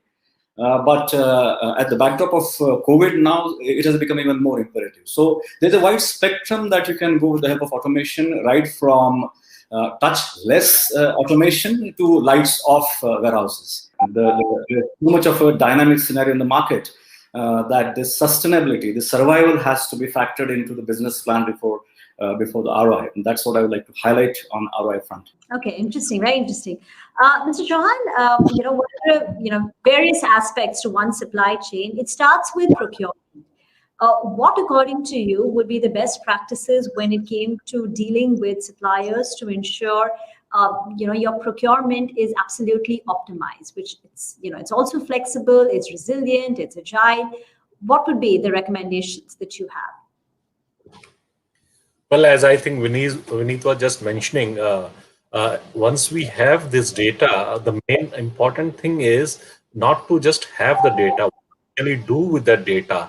What I was trying to say is once you have integrated your suppliers with your data, what will happen is you can have a very good seamless interface with them. And when you have a demand, they also know up in front, they can do a better planning, and they can really help fulfill your real needs. And as we see automation in the supply chain, what it is also entailing right now, as per me, is the stock number, the stock days is coming down and down. So you have to have a very tightly knit structures with your suppliers, so that you can really take care of that. So if you are coming down, let's say from 30 days or 15 days to 7 days, you really don't have that much of buffer in your supply chain. And things like COVID, or maybe God forbid something else comes up in the near future, these will disrupt the supply chain. And not necessarily having just like 1 or 2 suppliers outside, maybe like I would say China or somewhere else, and not having it across other parts of the world, is also going to be changing now, right? So companies are not going to have just one set of suppliers who are very, very strong, big, maybe outside India, and just dependent on them. They might end up having multiple multi-supplier system for them, depending of course on the type of how big the companies are there. But this is what we are seeing, and when this happens, and as this is happening, not only when this happens, it is happening. This will also further increase big data. It will further increase automation, because then you are now not handling only one supplier goods. You are handling goods from multiple suppliers in smaller batches, and automation will further increase. What are your thoughts on increasing automation and using digital technology when it comes to procurement, that's at the start of the supply chain, as well as when it comes to delivery and transportation towards the end? Okay, so if you see as far as the procurement is concerned, we wanted to work on the like a model which is a value capture, value enablement, and the value sustainment. basically auto generation of the purchase orders, and then payment and invoice reconciliation using the artificial intelligence related tools. As I mentioned, this blockchain-based inventory management and payment processing for the end-to-end product transactions traceability. So those are the few areas. Some of things we are already there. Some of technologies we are exploring very aggressively, and I'm very sure in a couple of years I think we should be there. Mr. Mehta, just as we come to a close on this discussion, I wanted you to just share, according to you, how different will your supply chain be in the post-pandemic world? If you could give us a pre as well as post comparison, according to you. I think a little bit like the utopia that we shared a few seconds back. I think that's my vision of how a supply chain will look like. I think highly automated, highly digitalized. In fact, most of the transactional activities would be automated on the process side itself. The warehouses would again be highly automated, whether it is in the picking stage through those smart goggles, whether it is in the delivery stage through maybe even projected route and vehicle information on the windscreen of our drivers, which increases efficiency and safety. So planning again would be highly digitalized and automated. There would be a very large, I would say, base of digitally capable people who would analyze various trends. I'll give you a simple example. But procurement departments of today are going much more beyond just squeezing vendors for cost, but really their key role is to enable businesses to grow, enable our suppliers and vendors to grow, and analyze crop patterns and things like that. So that is the future, where I think our entire farm to fork cycle is reduced significantly through the various automation and digitalization opportunities that we have right now. And Arvind, the final question, we are all talking about a very connected supply chain. So that also brings in the aspect of security. So if you could share your thoughts on it, on the cyber risk management as well as security, and then final comments on how to reconfigure supply chain for tomorrow. So I think that's a very interesting question. We talked about what is happening or what will happen and where we are in terms of journey. And as devices become more interconnected and the operations become more interconnected, we're leveraging IT to a very large extent, and that brings in the element of the security risk or the cyber security in question. So there would be, I think, the IT element of it. There'll be the operational technology element of it, which is more related to the manufacturing and in-plant devices that are again interconnected to a very large extent, and they deploy large, I would say, automation equipment, over there, and which is again prone or susceptible to some of these hacks and issues. So I think, first of all, to look at it in totality, I think people have to look at the whole planning, then look at the vulnerabilities within, and then deploy various strategies, which could be, ranging from internal issues to external issues. Some external, elements breaking in, and which in some cases, has we've seen even recently in case of pharma, etc. Even the national sponsored companies, try to kind of do those kind of things, other than your own internal disgruntled kind of people, and there are various elements there. So I think having a full roadmap of the cybersecurity plan vision, looking at all the key elements that would need kind of attention there, and then coming with a roadmap finally and deployment strategy, and also even beyond that, after deployment, just continuing on, on maintaining those for a pretty long time. I think that would be the key here. Shirish, we've seen some unusual demand spikes in the last few months on account of COVID. How do you use digital technology to optimize one's inventory to deal with these demand shocks? So what happened, that there was an initial period, huge amount of panic buying happened actually, and suddenly demand went up. So how we did actually, again, really our technologies and automation at our factories came very, very handy. I am glad to tell that during this pandemic, we were able to really ensure our supplies of raw materials and the packaging materials, which has helped our factories to produce the required uh, uh, production or products as per the market demand. I would like to leave this like my suggestion that I think organization and industries needs to take the problem solving approach for digitization journey. Obviously, as far as the new establishments are coming concerned, new factories are concerned, I think definitely industries or needs to look for whatever infrastructure or like machineries they are putting. It should be industry 4.0 ready. Thank you. I'm glad the supply chain is getting automated, because the efficacy of the global supply chain will be tested when it comes to vaccine distribution for mass inoculation. So in that sense, I'm glad companies have taken the big first step in automating and bringing in digital innovation. Supply chain continues to remain the backbone of all industries, and digitization and innovation remain the key engines. Thank you, gentlemen, for this very, very enriching discussion on how to future-proof one's supply chain, to make it efficient, to make it more predictable, to make it more productive, as well as agile and resilient. Thank you again. Thank you very much. Thank you, everybody. Thank you so much. Thank you. Thank you, everyone.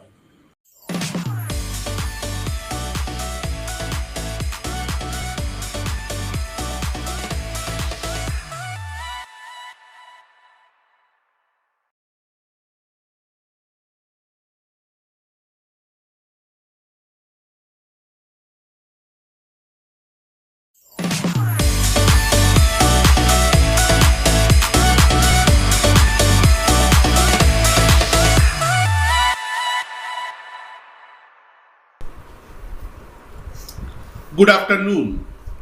I'm sure all of you are in good health. My name is Manas Krishna Basu. I have grown up as an automation engineer for last 20 years, serving several manufacturers in process and discrete industries. During these 2 decades, I have got an opportunity to work with many industry leaders like you, which helped me to gain knowledge on the role of automation to improve operational excellence in different industries. Today, for next few minutes, I would like to take you through the role of automation to further enhance effectiveness of supply chain operations. At Rockwell Automation, we have the expertise and industry know-how to connect people, data, equipment, machines, and processes in meaningful ways to help you to extract maximum value from your manufacturing and supply chain operation through improved asset utilization, faster reach to the marketplace, and ensuring necessary safety and security procedures. Supply chain is all about the people, activities, information, and resources involved from sourcing of raw material to deliver a finished goods or services to the consumers. This is a critical function for every organization, irrespective of industry or business segment. Whether it's a steel industry or a dairy producers, a passenger car manufacturer or e-commerce business, competitive advantages and customer satisfaction evolve through efficient supply chain operation.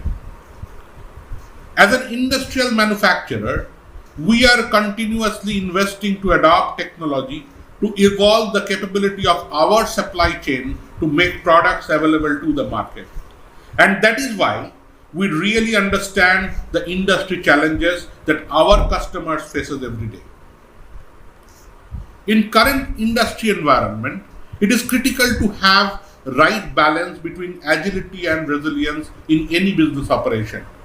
Mitigation of impact from a potential disruption is equally critical as driving business performance. While driving agility, we can focus on the improvement initiatives like IT-OT conversion to enable information-driven decision making.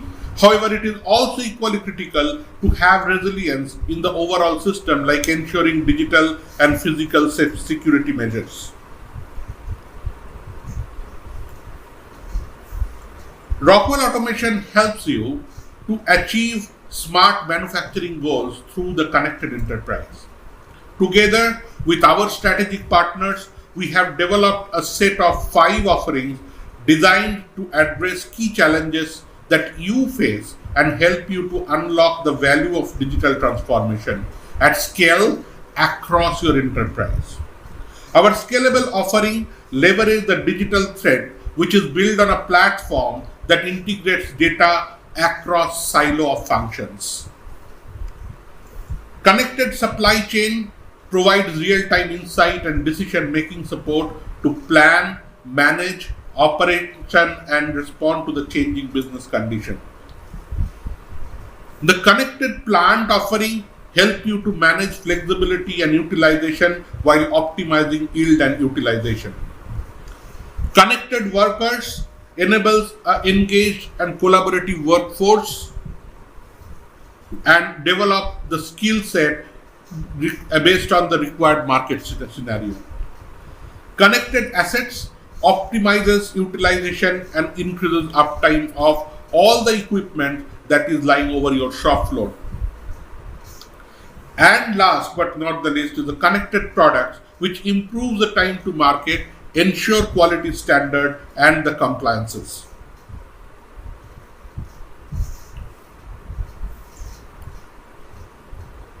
Let's look at how our demand-driven manufacturing platform helps you to address consistently changing demand. For example, demand that could be triggered by a surge need of vaccines or a dairy product's need of fulfillment from different production units due to increase in local demand. Demand data. It is important and critical to have a demand sensing mechanism. A supply chain planning tool analyzes current and historical data throughout your network to sense and forecast demand and accurately plan production to match actual demand, thereby helping you to make production decisions, such as, do I have sufficient inventory to fulfill the required demand? Do I have all the capacity in-house to make the product, or do I need our CMO partners to do this? With our demand-driven manufacturing platform built on our connected plant offering, you can accurately plan and execute in-house production by determining required material, product mix, and the volumes to meet the demand, matching the requirement of volume of production to the existing resources, like scheduling, allocating resources for the actual orders.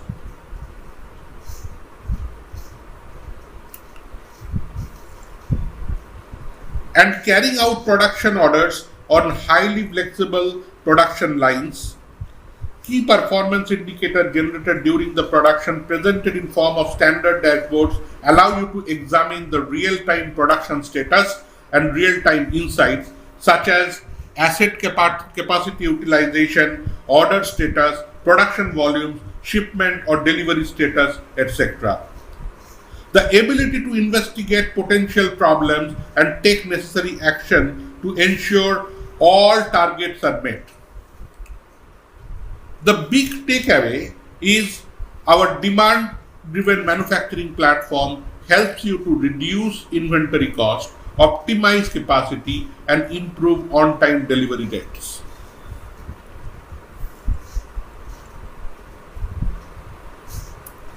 It is always a challenge for an user that where to start. Always there is information overload and several jargons roam around in the market like Industry 4.0, analytics, digital transformation and so on, which confuses us sometimes to identify the first step.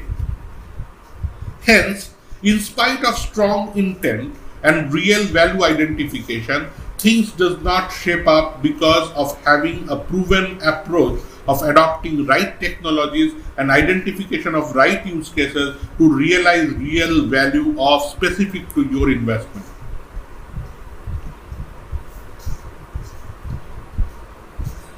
In Rockwell, we believe in a systematic approach to achieve your vision of digitalization. There are two main maturity curves that will move organization towards the smart manufacturing vision.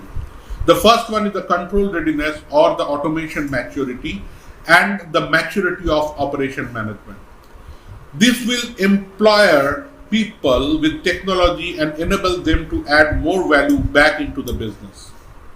However, establishing a robust, secure, and scalable OT infrastructure is also critical to build on the smart manufacturing journey.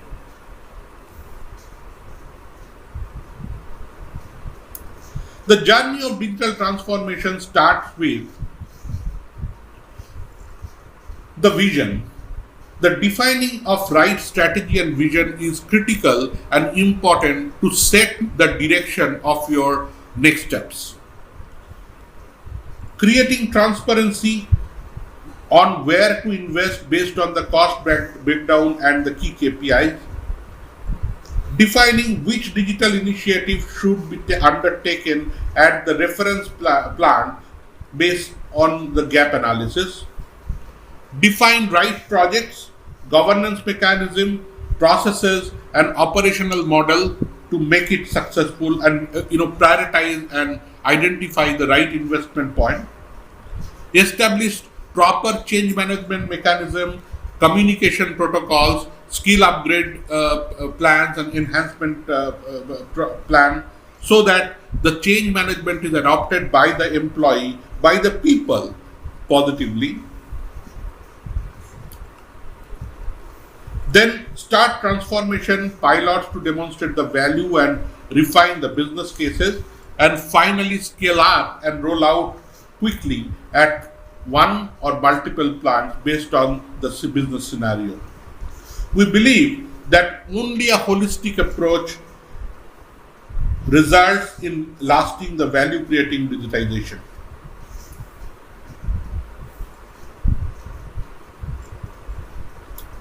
At Rockwell Automation, we are here to be a long-term strategic partner for your organization's digital transformation journey. Over the past 100 years, we have developed a deep domain expertise across manufacturing industries. We have leveraged this legacy expertise and learning from working with world-class organizations to build an open platform that works with the system that you already use, simplify and automate IT/OT convergence with a data model optimized for digital thread, enable seamless knowledge transfer across the organization with augmented reality. To accelerate your time to value, our digital thread solutions are pre-integrated with our best-in-class partner ecosystem, including PTC, Microsoft, Cisco, ePlan, Oracle, and so on.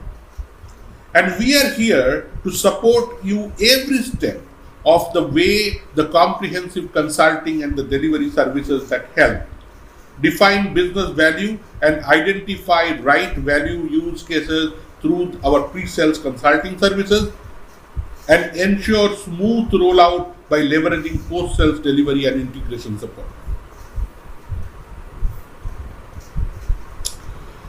On the technology front, we have play across all the levels with core in-house offering and complementing capabilities coming out from our partner ecosystem.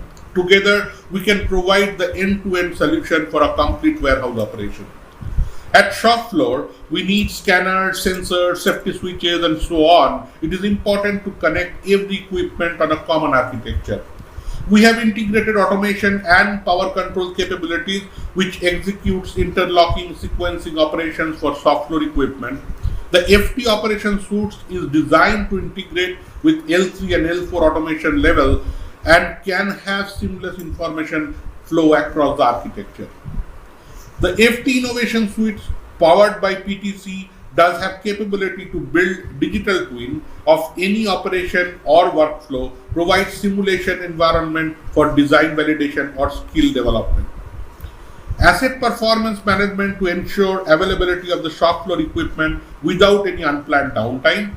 Manufacturing operation management to maximize the asset utilization, error proofing, genealogy tracking, and the quality management. IIoT platforms that advanced analytics provide the deeper visibility and benchmarking across the operation. Last but not the least, the entire architecture is stitched through a seamless Ethernet network, and we have capability to deliver secure network and infrastructure to host these applications.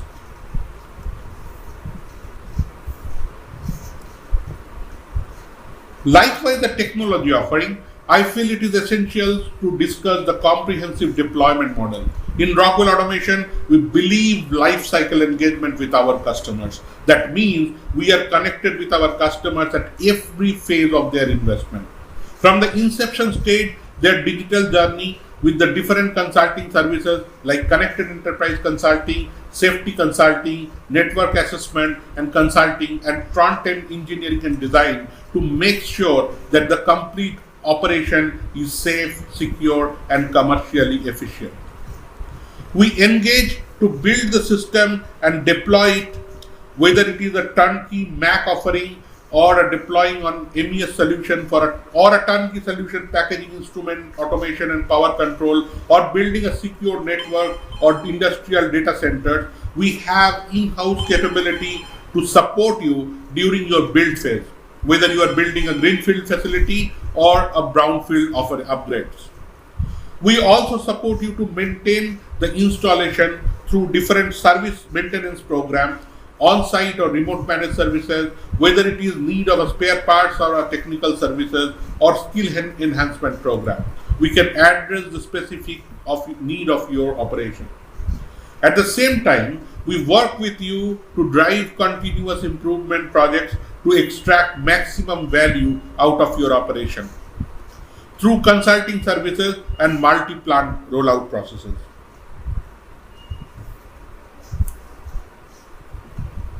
Finally, the role of integrated supply chain is one of the most critical success factor of any organization, irrespective of industry or businesses. Ultimately, each one of us want to be fastest to the right decision and make sure we do it correctly.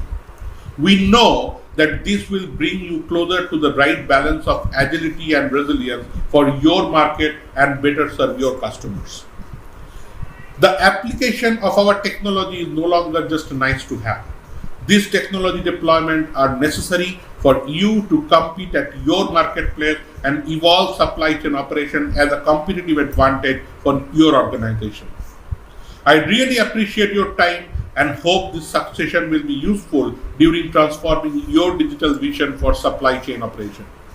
With our core offerings, along with our complementing capabilities from our strategic partner, we are always there to make your digital vision successful.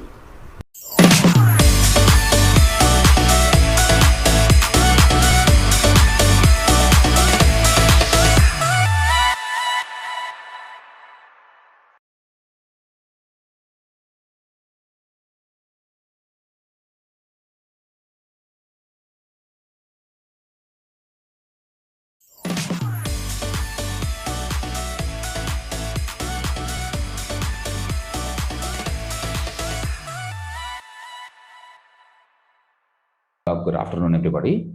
I'd like to start off by thanking Rockwell for inviting me to speak in this series that's very appropriately titled Manufacturing Economic Recovery. I mean, it's a very widely known fact that, the fundamental thing to do when you want to recover, when you want to jumpstart and kick in an economic recovery is to drive and fuel demand. And once that happens, manufacturing has to very quickly rise up to the occasion and kind of supply to this increasing demand. And I think in the context of where manufacturing as an industry has been even before, the pandemic of last year, it's very important to understand what the industry has to do, as it starts fueling this economic recovery, right? One of the big trends that had already set in manufacturing was, any enterprise, may it be a company that is manufacturing goods for other companies in a B2B context, or companies that are directly manufacturing for consumers. One trend that has set in the manufacturing industry is the fact that it has to be very customer centric. Customer centricity, putting the customer in the center of things, and optimizing your entire manufacturing and supply activities in line with this customer-centric philosophy has been a trend that the manufacturing industry has been seeing now for a few years. I think business and technology trends that have been driving this customer centricity has been onset of this concept of mass customization. Going from the classical proverbial, you can buy any car from me as long as it's colored black, to every subsequent car being a different car, right? So this concept of mass customization kicking in, the onset of the omni-channel strategy. Any company today that is manufacturing both in B2B and B2C contexts has to set up a complex set of channels to ensure that the goods reach their customers on time, providing differentiated customer and consumer experiences.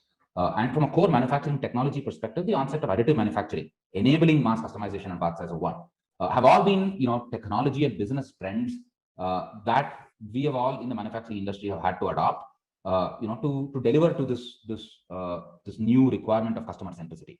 And in my opinion, when this begins happening, the supply chain, which was kind of looked at as and referred to as the wheels of the manufacturing industry, is now transforming itself to becoming kind of the brains and the heart of the manufacturing industry. I mean, it's not just a support function that moves goods, but I think it's becoming a very strategic function that allows companies to manufacture, to assemble, and to move goods in a very differentiated customer-centric way. So while manufacturing is adapting itself, from a customer-centric standpoint, the pressure is very high on supply chain and supply chain design to come up with a very resilient, cost-effective, and flexible way. The supply chain is not a chain anymore. It's not a straight line, connecting the point of manufacturing to the point of consumption, but it is becoming a more complex supply web, as I call it, driven by trends around increased diversity of consumption. There are enough and more reports out there that says the basket of what customers are buying today has more and more diversity in the kind of items that customers want to buy at the same time. Turnaround time in delivery has demonstrated to be a very important aspect of driving up demand. And like I mentioned before, the rise of the omni-channel strategy. All of this has forced now companies to begin looking at this complex web that is beginning to replace traditional linear supply chains, with a very strong focus on decentralizing how goods are moved and disaggregating how goods are moved. And in the quest to come up with this decentralized, disaggregated way of moving goods, at the center of this shift is flexibility, which is the theme of today's kind of set of talks and interactions. And in order to lend a more tangible perspective to what we mean by flexibility, what we can broadly do is we can break down the journey of a good from the point of manufacturing to the point of consumption into three broad zones that we call the first mile, which is closest to the point of manufacturing, last mile, which is closest to the point of delivery or consumption, and everything in between, which is called a middle mile. And flexibility means different things to operations inside each of these, miles, right? In the first mile, production planning now has become more real time. Manufacturing lines and manufacturing plants are very rapidly aligning themselves to internet first channel strategies. They have to adopt themselves to ever increasing, expanding consumer expectations and demands. All of this, in the context of enhanced focus on productivity and efficiency. And so this is what flexibility is expected to deliver in the first mile. In the middle mile, which is going back to the complex web of moving goods from the first mile to the last mile. Inside middle mile, which is where warehouses and fulfillment centers and distribution centers today operate, I think flexibility needs to deliver a very well-oiled and streamlined movement of goods that have to keep up with this real-time flow of information, real-time flow of orders. Very, very high complexity in the way these goods have to be moved. So if you're today running, let's say, a distribution center, traditionally the distribution center was delivering only to stores. Today, you may want to start doing direct-to-consumer orders processed at the same distribution center. If your distribution center was doing only direct-to-consumer deliveries, you may now want to look at that distribution center also processing orders from a vast network of stores around the geography. Because of the pandemic, availability of labor, costs of labor, is now becoming, a reality that we all have to contend with. And, flexibility in the way we have to automate has to keep up with this availability and, mix of the labor force that we all have to kind of deploy in our middle mile warehousing operations. And in the last mile, there is a very rapidly emerging trend of enterprises beginning to take decisions closer and closer to the consumer in order to be able to offer a differentiated service offering. So the last mile is getting more and more participative in generating demand. It's not just about ensuring that you deliver the good to the customer on time anymore. So there is a lot of pressure in being able to deploy highly flexible business processes in the last mile. So what this means is, as the supply chain is morphing itself to keep up with the changing paradigm in manufacturing, flexibility is becoming a very operative word, right from the way people manufacture goods to the way people move goods in the supply chain, all the way to how goods are handed over to the end customers or the buyers. And all of this is happening in the context of three broader challenges that we all have to deal with. Taking decisions in the real time, powered by what I'm beginning to call the universal AI. I mean, AI, which was a few years ago used for very niche applications, now is becoming very widely used by enterprises across the entire manufacturing and distribution channel, right? So how do we leverage real-time decision makings in the context of AI? How do we manufacture and produce things that are infinitely flexible? And how do we move things in a very flexible way? And in my opinion, these three challenges need to be addressed through strong technology frameworks and not in an ad hoc basis, because the moment you start attacking them in an ad hoc basis, you start coming up with band-aid solutions to do this.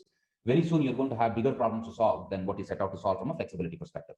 And the rest of my presentation today is going to be talking about specific technology trends across each of these three challenges that we are seeing companies around the globe deploy, as they reimagine manufacturing and supply chain towards the central, thesis of flexibility. And before I start walking you all through a few of these examples, I mean, the writing's on the wall that if we don't have flexibility in our supply chain, we're going to see immediate top line and bottom line impacts. I've referenced a research report by the International Society of Automation, and that cross-references a lot of other research that demonstrates that you have a direct 20% loss on your top line if you don't have a flexible supply chain. And you see an immediate dip in productivity that hits your bottom line up to 5% if your supply chain is not designed to be structurally flexible. So as we now set out to kind of reimagine our future from a manufacturing and a supply chain context to deliver to the central essence thesis of flexibility, technologies that we think are very relevant to all of us as professionals who are anywhere in this. We may be professionals who are designing these supply chains and manufacturing systems, we may be deploying these, we may be operating these, but technologies that I think we all have to leverage are technologies such as digital twins, which I will present at length in this presentation, from your planning in the first mile perspective, robotic solutions to enable automation in the middle mile, and this new approach of material movement that is called independent cart technology that allows the movement of goods in a highly flexible way that is more relevant in the middle mile and the last mile applications.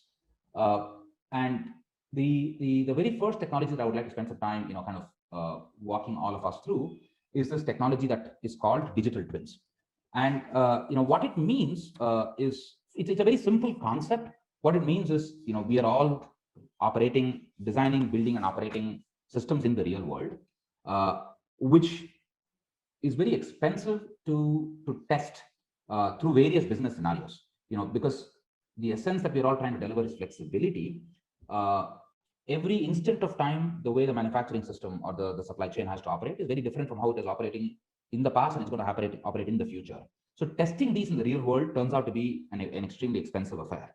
And so, that is where I think the power of this approach called digital twins come in. The digital twin, in a very simplistic representation, is nothing but a twin. What that means is it basically mimics in real time what the physical system does, but it's digital. And because it is digital, it's faster and a lot more cost effective to test various business scenarios on, rather than on the real system that is running live. Because imagine you have a system that you've already deployed in the real world, and you want to test how the system is going to change or perform when you make a minor tweak to your supply chain. It may seem to be a minor tweak, but in the real world, it's almost going to be like you're changing your tires when the car is running.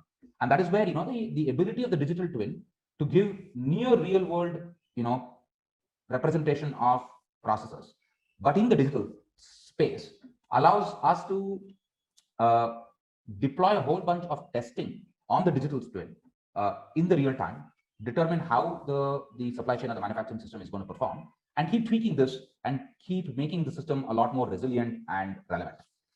And depending on where we designed to deploy the concept of digital twin, you would derive various benefits. I mean, if you're deploying this, post go live or post deployment, then you have the ability to do real-time monitoring. You can see how your system is performing, compare it with how the system is expected to perform in the digital space, raise alarms, have early warnings.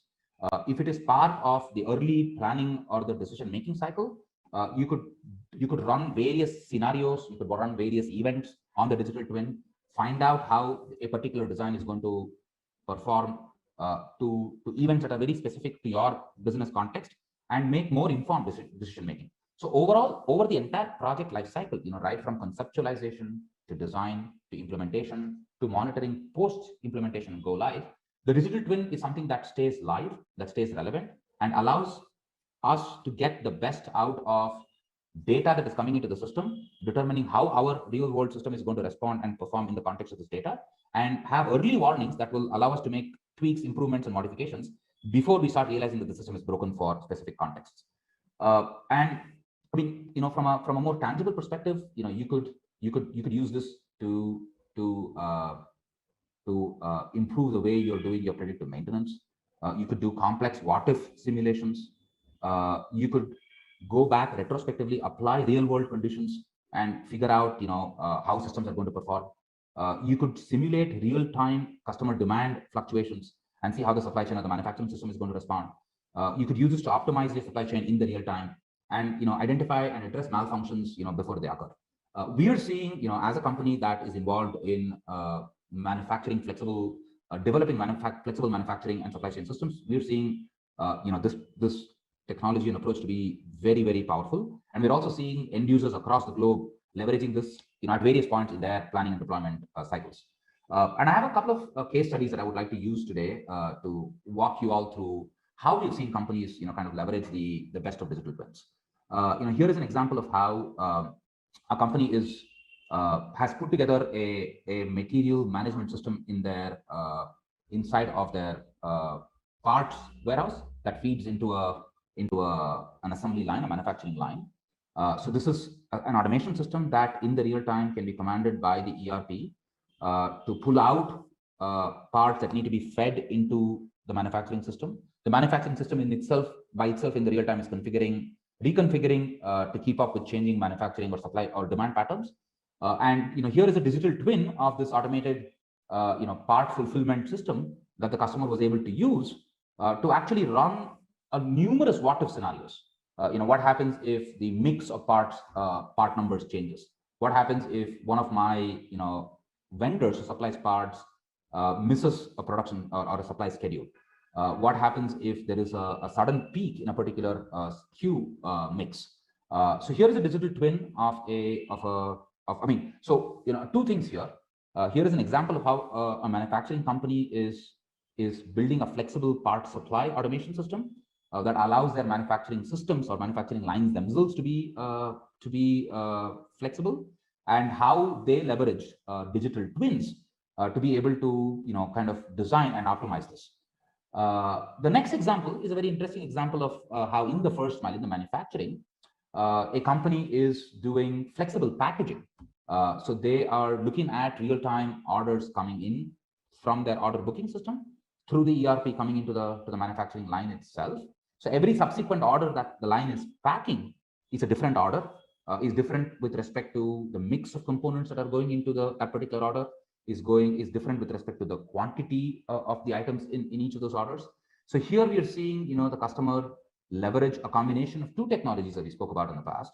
They're leveraging what is called the independent cart technology. Again, this is something that Rockwell has an amazing set of products between various different product lines from an ICT perspective. This is what we call the ICT product line. And fundamentally, what it does is it's able to take traditional conveying systems inside of manufacturing lines, which did bulk movement in a predefined way, to one where every subsequent part can be moved in a different workflow, can be moved to different processing stations, enabling them to be able to package goods to a real-time order booking system. So here is a digital twin that represents how the molding machines are producing parts, and how the ICT-based packaging line that was built can keep up with production schedules, takt times, cycle times, order onboarding frequencies, mix and variabilities in SKU mix, etc. Another example of how we're seeing customers build flexibility into their manufacturing and supply chain strategies is how they're doing real-time batching for dispatch. So here are where traditional engineered products or FMCG manufacturing is about primary packaging, secondary packaging into carton boxes, tertiary packaging of carton boxes into pallets, and then pallet wrapping going out. And in a more rigid supply chain context, what was going to get packed in each box, what was going to get packed in each pallet was predetermined at a very higher time constant. I mean, you possibly made daily production schedules or weekly production schedules. But from a flexibility standpoint, these production schedules, the time constants of these production schedules are shrinking. I mean, today people are making production decisions in the real time, which means your packaging and your dispatch schedules have to keep up with these, fulfillment or demand onboarding schedules.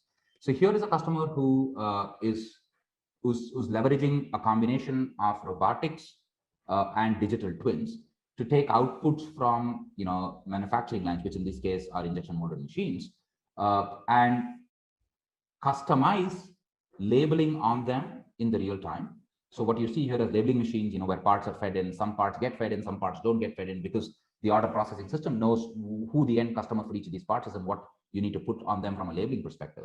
And then it gets into a flexible packaging line, where you have carton boxes being, manufactured in the real time, 2 sizes that are appropriate to goods that are being manufactured, and the quantity they're going to get packed into them. You have palletizing stations, robotic palletizing stations that are able to look at dispatch manifests and then pack the relevant carton boxes on each of those pallets. And so in some sense, every truck that's kind of driving into the loading bay in their warehouse is looked at as a customer. Orders that particular truck has to drive away with are onboarded. And then the entire manufacturing and packaging system is keeping up with this new set of orders that it has to process. And the power of the digital twin is in this context, where every instant of time what the line is doing has to be different from what it was doing in the past or what it has to do in the future. The ability to actually test this in the real time with real-time data that's coming in, and then ensure that you're able to foresee raw material availability, consumable availability, etc., is where the power of the digital twin is being unlocked.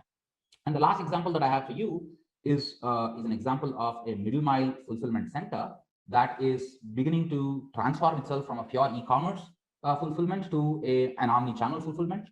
So this fulfillment center now has to meet direct to customer orders, where you would have a wider mix, smaller, quantities of items, or have to fulfill orders coming in from a network of stores, which could be ordering a smaller set of SKUs but much deeper in terms of quantity.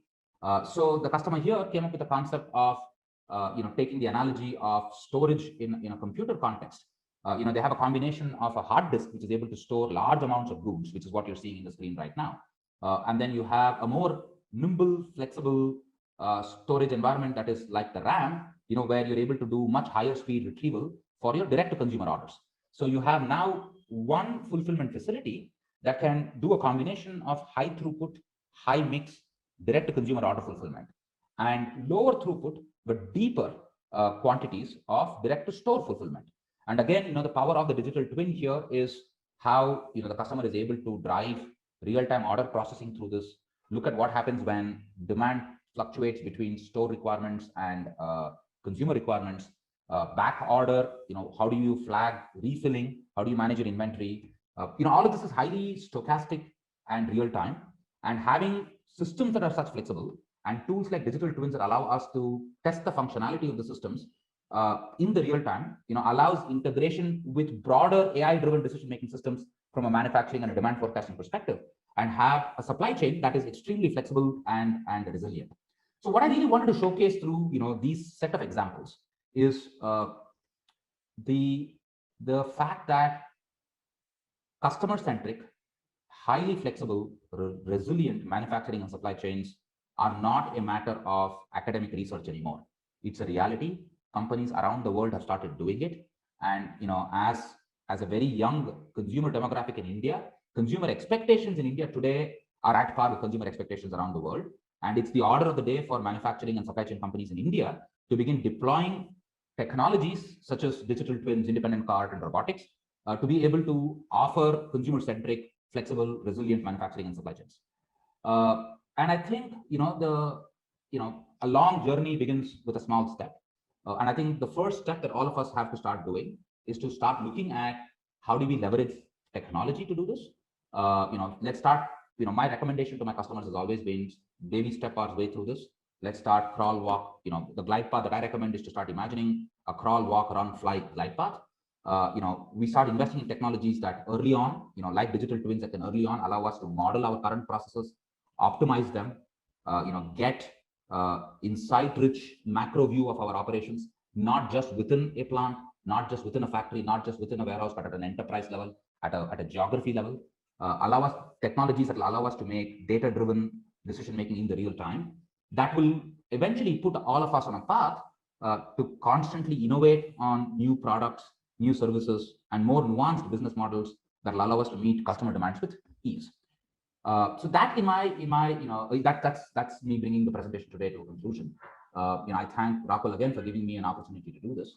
To me, as an automation professional, being in the thick of the transformation of the industry at large, from one that was fundamentally automating for speed, and now one that is beginning to automate for flexibility, is a very exciting journey that I'm enjoying being in as an automation professional. And it's super exciting to see the kind of technologies that are available out there.